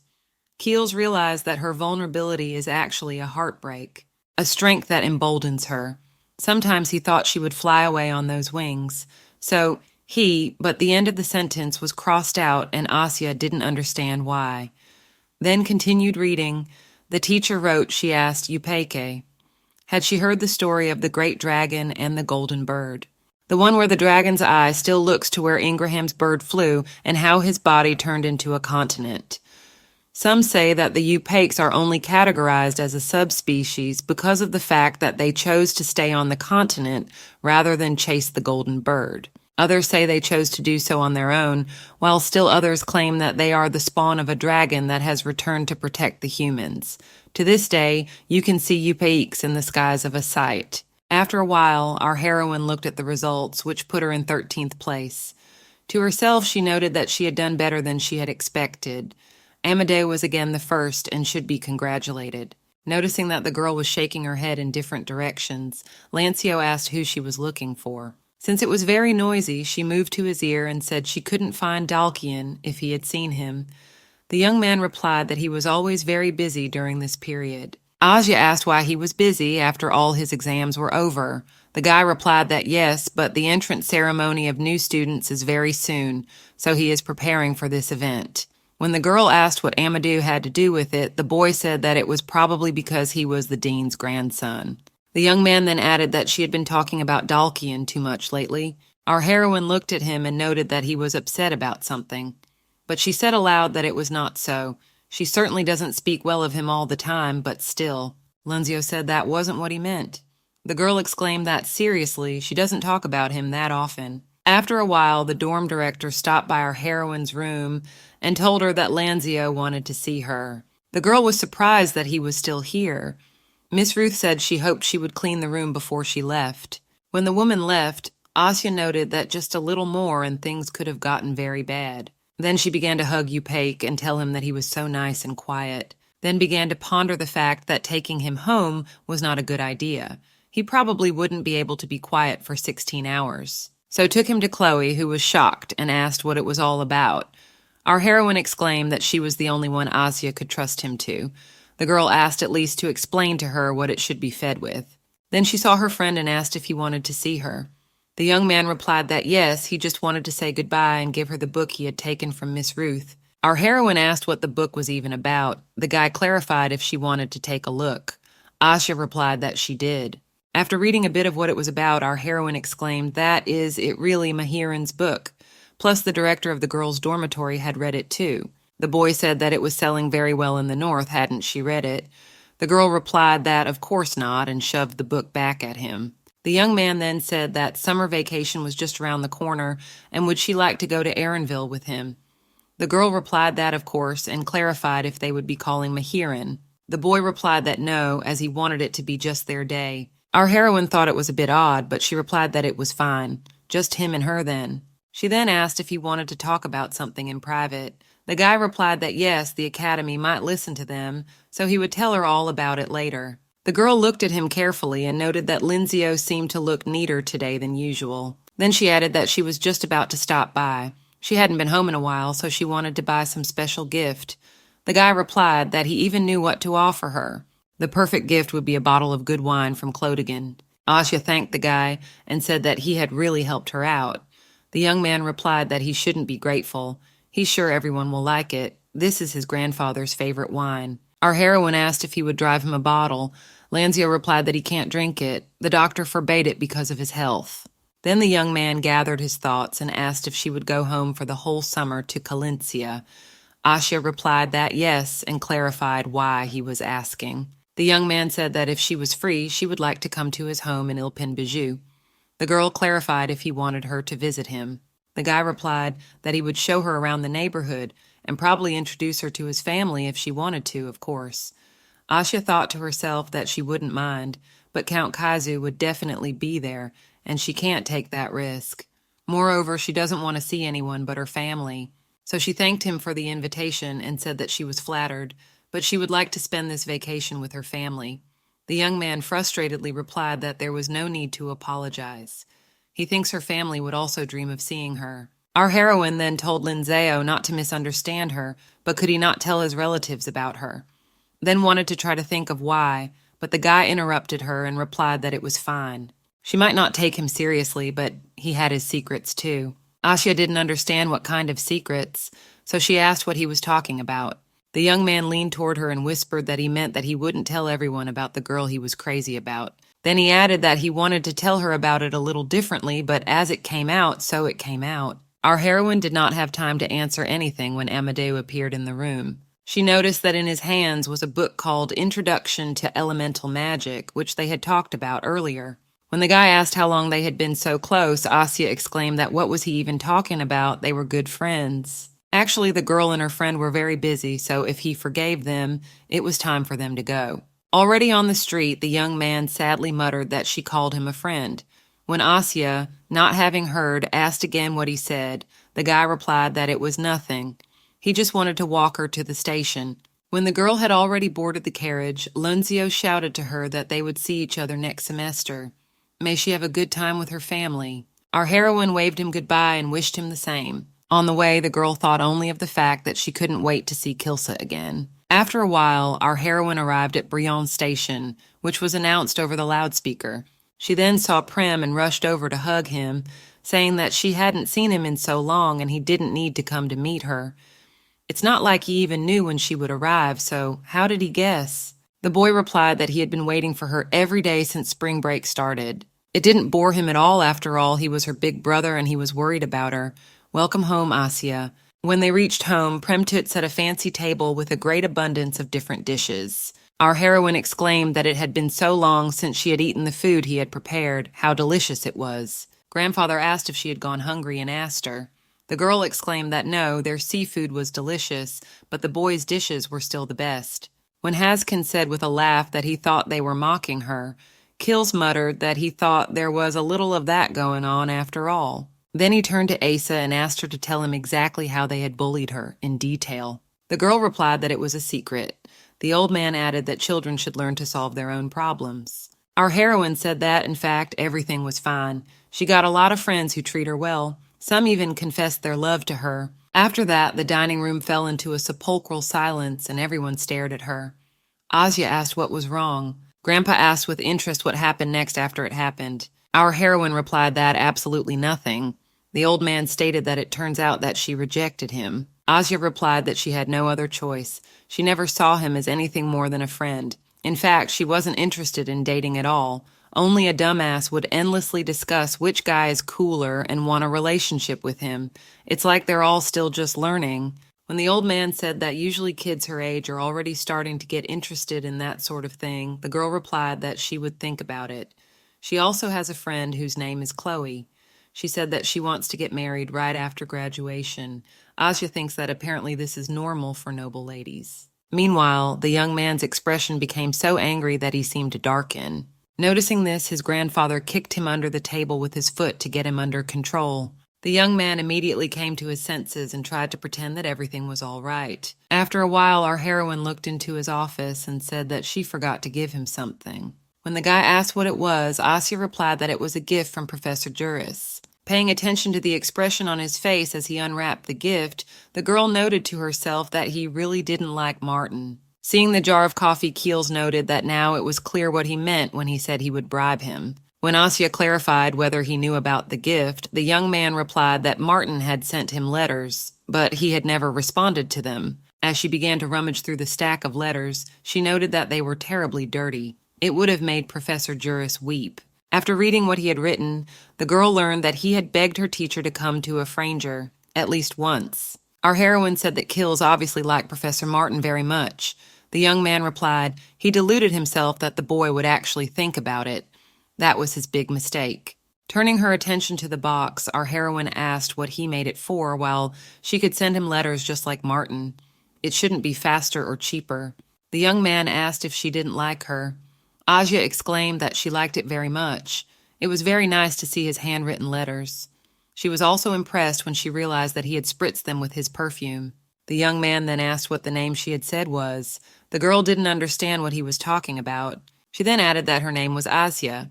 Kills replied that it was not her name he was asking. The girl asked to clarify then whose name.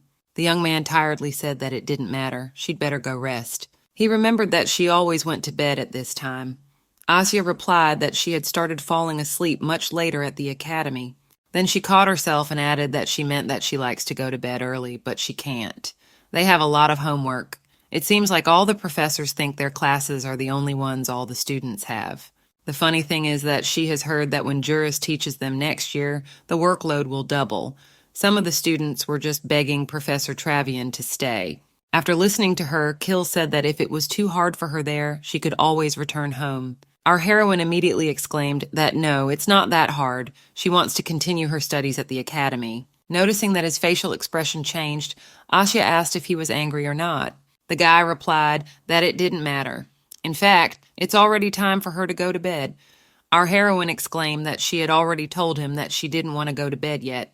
She's an adult and can decide for herself. The guy parried that he is still actually her guardian, so there was nothing that could be done about it. Asya then asked why he changed the subject. Had she said something that upset him?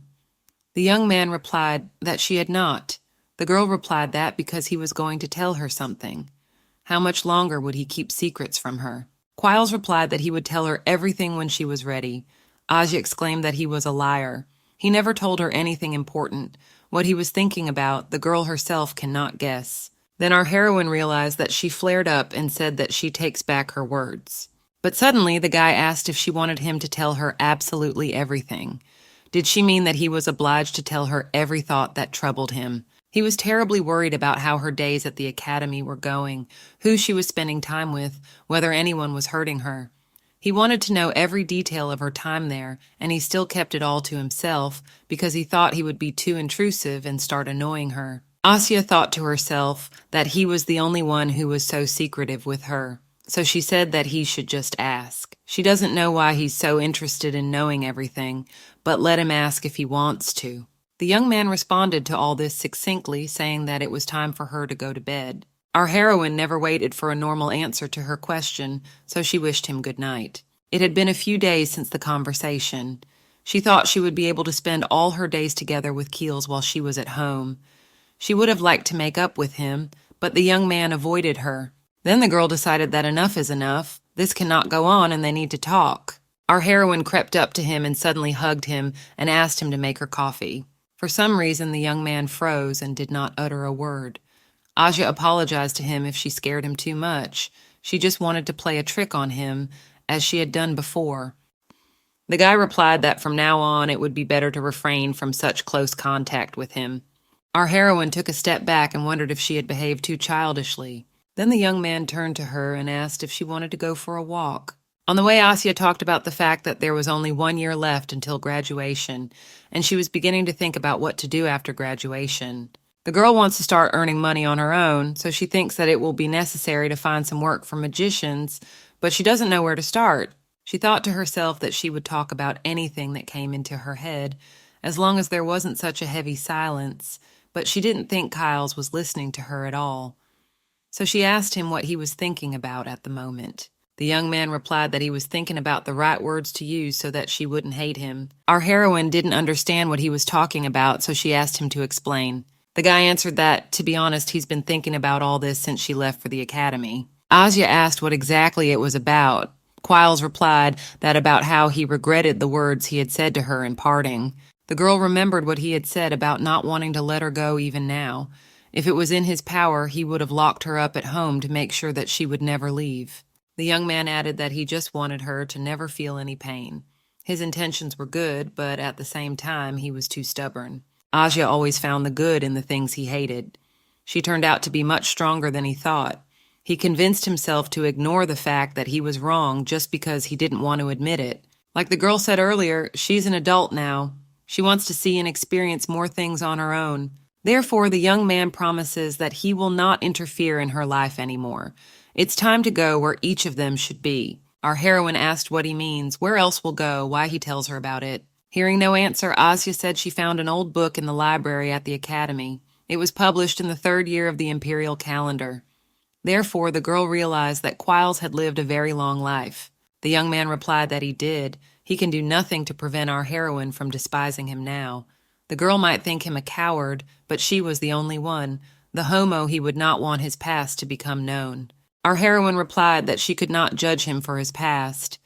But the phrase that they should be in different places really hurt her. It seems as if he wants to create a wall between them. Quiles asked if she thought he was weird. Asya replied that she has seen things much stranger. The world is full of illogical things that she can't understand. The young man replied that he didn't want her to be affected by it, including information about himself. The girl countered that it was all worth it. She was glad she had found out about it. The young man replied that let it be as she saw fit. He would not stand in her way. Asya took his hand and exclaimed that this was exactly what she was talking about, why he felt that way. The guy gently let go of her hand and asked if she was going to leave after she graduated. Our heroine exclaimed that she knew he wasn't listening to her. She doesn't know yet. Asya hadn't decided where she was going to go or what she was going to do. After that, she asked if she could ask him for one favor. The girl wants that when she comes back next year, they should go traveling together, and there are only places in the world that she wants to see. She will need time to decide what to do next with her life, and she really wants Keels to help her with that. The guy replies that fine, he did promise to give her whatever she wants, so how can he refuse her? After a while, Asya got on the train, and after saying goodbye, she said that they will see each other next summer. Suddenly, Keels asked her to give her his hand. He did some finger manipulations with it and wished her a good journey. What he did before sending her off was not some transmitted complicated magic formula. It was a short message in their common language. The young man thus told her that she was his dear, beloved Ingram. When our heroine returned back to the academy, Chloe stated that she liked her teacher. Asya exclaimed that she didn't. The friend asked if she was sure about it. How could she explain it? Then she read in the letter what it said, to Kills, her dear teacher. She said she wrote it already after he called her his dear Ingram. It could be called a love letter. Our heroine exclaimed that it wasn't at all. Chloe asked if she could show the letter to anyone. Asya replied that, of course, because she showed it to her. Fixing her hair, Lumion replied that she wasn't anyone, but her close friend. After what Chloe told her, our heroine sat down and thought that maybe she really liked him. She then asked what she should do now. She probably shouldn't send him away. The friend objected that she had spent so much time on this heartfelt confession and now does not want to send. Where is the logic? Asya replied that her friend said it looked like a love letter. How can she send it now? Chloe said, what does it even matter what she thinks? What did it matter if she so easily decided not to send it? When she didn't hear any answers to her questions, Chloe stated that it looked like she agreed with her. Asya then stood up and suggested that they go for a walk since she needed some fresh air. Lumian asked if she would like to go to Erinville. The girl replied that no, she just wanted to walk around the academy. On top of that, she has something to give to someone. She then approached the director of the girls' dormitory and handed her a jar of honey from the mountains of Calencia. Chloe wondered why she gave her a gift. She thought that woman didn't like her. Asya replied that this was indeed true, but if they didn't try to fix the situation, things would continue to go on like this. The friend exclaimed that it turns out it was a bribe. Our heroine asked not to call it that. Then Lenzio ran up to them, who exclaimed that he was very happy to see Asya. Chloe noted that he became taller. Our heroine looked at him carefully and asked what was wrong with his face. The young man asked, "And what is it? Does he look somehow strange?" The girl said that it was as if he had slept very little. The boy asked if it was really that noticeable. Then he turned to Asa and said that he should get some sleep and if he could use her lap as a pillow. But Chloe got into the conversation and briefly answered, "No." The young man immediately said he was just kidding. He wasn't getting enough sleep because he was taking care of his grandfather. Lumian clarified that wasn't he himself taking care of the Count. The boy replied that he said he could only sleep when his grandson sang to him. He sang lullabies to him all night long, so he slept very little. Asya said she didn't know he was a good singer. Lenzio replied that he could demonstrate it to her if she let him sleep on her lap. Chloe angrily exclaimed that she'd already told him no. The boy then exclaimed that the pledge initiation ceremony was about to begin, so he had to be there. The professor asked him to help so they would see each other later. Our heroine noted to herself that her friend seemed determined to pretend that nothing had happened. She was glad that they could continue to be friends. Then she said out loud that Lenzio had confessed to her that he liked her. Chloe asked in surprise that she hadn't realized it before. It seems that our heroine is the only one who didn't know about it. Everyone has long been aware of it. Asya couldn't find anything to say and suggested that we go and watch the ceremony. Meanwhile, Juris was pushing the speech and said that welcome to the new explorers of wonders. The initiation ceremony for the Knights of Hope in the 56th year would now begin. Asya stated that Professor Marty was leading the ceremony. Chloe said that there was nothing strange about it since he was one of the leading professors in the academy. Then our heroine asked Chloe what is the difference between liking a person and loving them. Are there any differences between these two feelings? Lumian responded by asking if she was talking about philanthropy. Asya replied that she doesn't know. She just can't understand why there should be different levels of feelings. The friend replied that the difference is that the person becomes greedy. He wants to know more about that person and become part of his world, or his whole world in general. In other words, one wants to become special to that person. Our heroine thought to herself that she actually wanted to know more about Kilsa. Chloe asked what about her teacher, how she thinks, whether he has any feelings for her. The girl replied that she wasn't sure. He cares about her and even too much, but she doesn't think the guy loves her. It seems to her that the only reason he sheltered her is that Asya looks like some old acquaintance of his, but our heroine knows absolutely nothing about her since he doesn't want to talk about it. Even if he likes her, he does not like her specifically, but only her face, which is so similar to his acquaintance. In other words, the girl he likes is that particular stranger. Chloe said that if this is really true, then isn't she a lucky girl? The only reason she met her teacher is because Asya looks like someone. Kyles treats her well and cares for her, even if it's because of her similarities, but he might propose to her. If she likes him too, that's the best thing to do. Our heroine exclaimed what other proposal?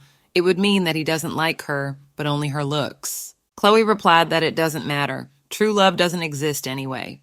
The girl asked if that meant that her friend didn't love anyone. Lumian replied that feeling emotion from someone is a waste of time. Meanwhile, Juris announced that the ceremony will be over soon, but this year's dean wants to push the speech. May they please pay special attention to what he will say. Allow me to introduce the Dean of Efranger is Luail Amadou. Our heroine remarked to herself with surprise that this is really their dean. He looked more like Dalkian's older brother than a grandfather. The man greeted the Knights of Efranger, then asked what they thought people lived for. Some would answer that for a noble cause, while others would say for aesthetics. but let him enlighten them. Such thoughts are a sign of their advantage, for the life of most people is a battle, a starving orphan on the street, no different from an old, stray dog. The struggle for survival only causes the human soul to age and decay. He has a great responsibility to them as Dean of Franger. He, Luayal Amadeo, has fought tirelessly to eradicate poverty. As a result, the study of the arcane has brought great hope to the empire. They achieved prosperity and the spread of magic throughout the continent. Now he would like to ask what his knights think about Izmikon in the south. Not only are the people of the Black Sea unwilling to practice magic, but they continue to maintain a brutal policy of slavery. As the leader of modern civilization, he thinks they agree that the poor lives of the townspeople in the South and their squalid existence can change.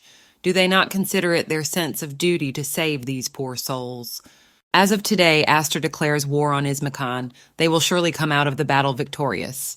The students were imbued with his speech, so they began clapping loudly and throwing their hats up, shouting that this city must be liberated. Our heroine could not believe her ears that he really decided to declare war. Chloe asked if she was surprised. Then she said that it didn't matter and added that she was going back to the dormitory. Mahiran then came up to her and said that just as they thought the war had started after all. The young man hoped that Caldrogan would start moving soon. Asya asked if they weren't going to do anything about it.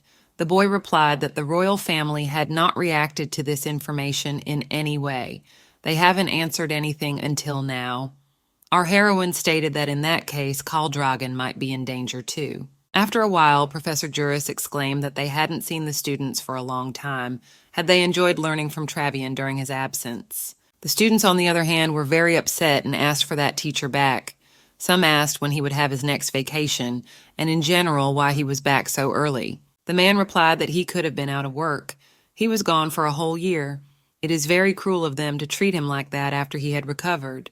He even had to go through a long interview with the dean regarding all of them. That means he expects a lot from this year's graduates. So, in magical biology, they would be doing a long project in pairs instead of classes. Crumpled papers immediately started flying at him. Juris said that their research progress would have an impact on the final exam.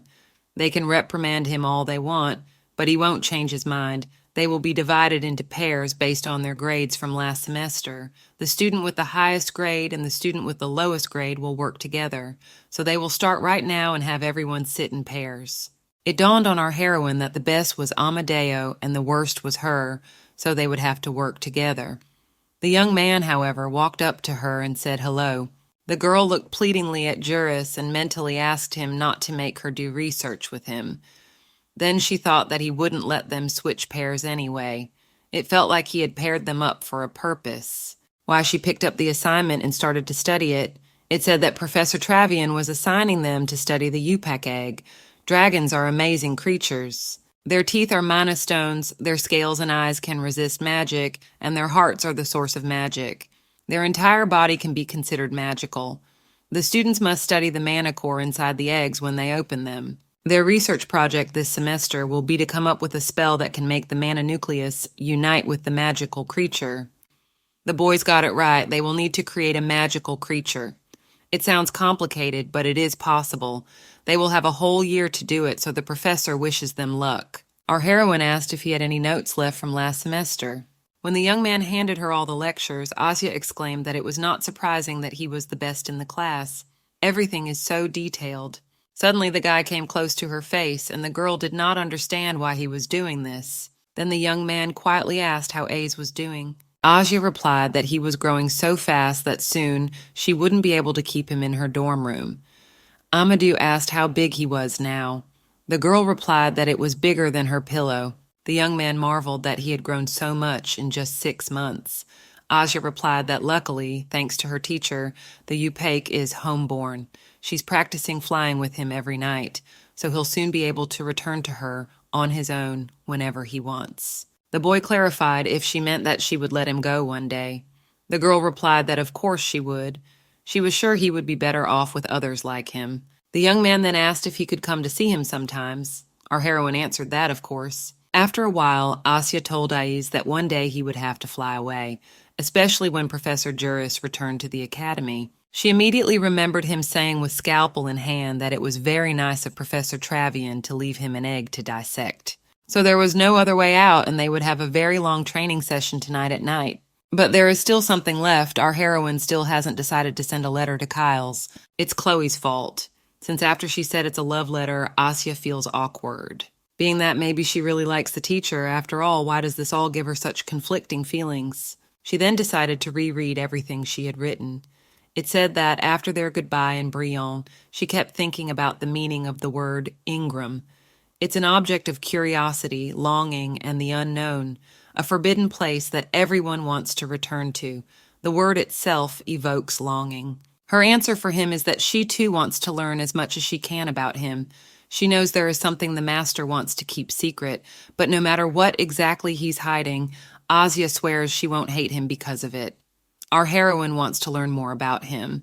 There are so many beautiful places in the world that she wants to visit with him. In fact, he is the only one who has shown her that there are so many things she would like to know. The girl imagines his crooked grin when Keels reads this letter. The young man still thinks she's a child, and just because Asya is another year older doesn't mean more mature. But what she wants to know more about him has always been true. The student eagerly awaits his answer. She hopes that the young man will read the letter in a good mood. After sending the letter, the girl looked out the window and thought that this should definitely work.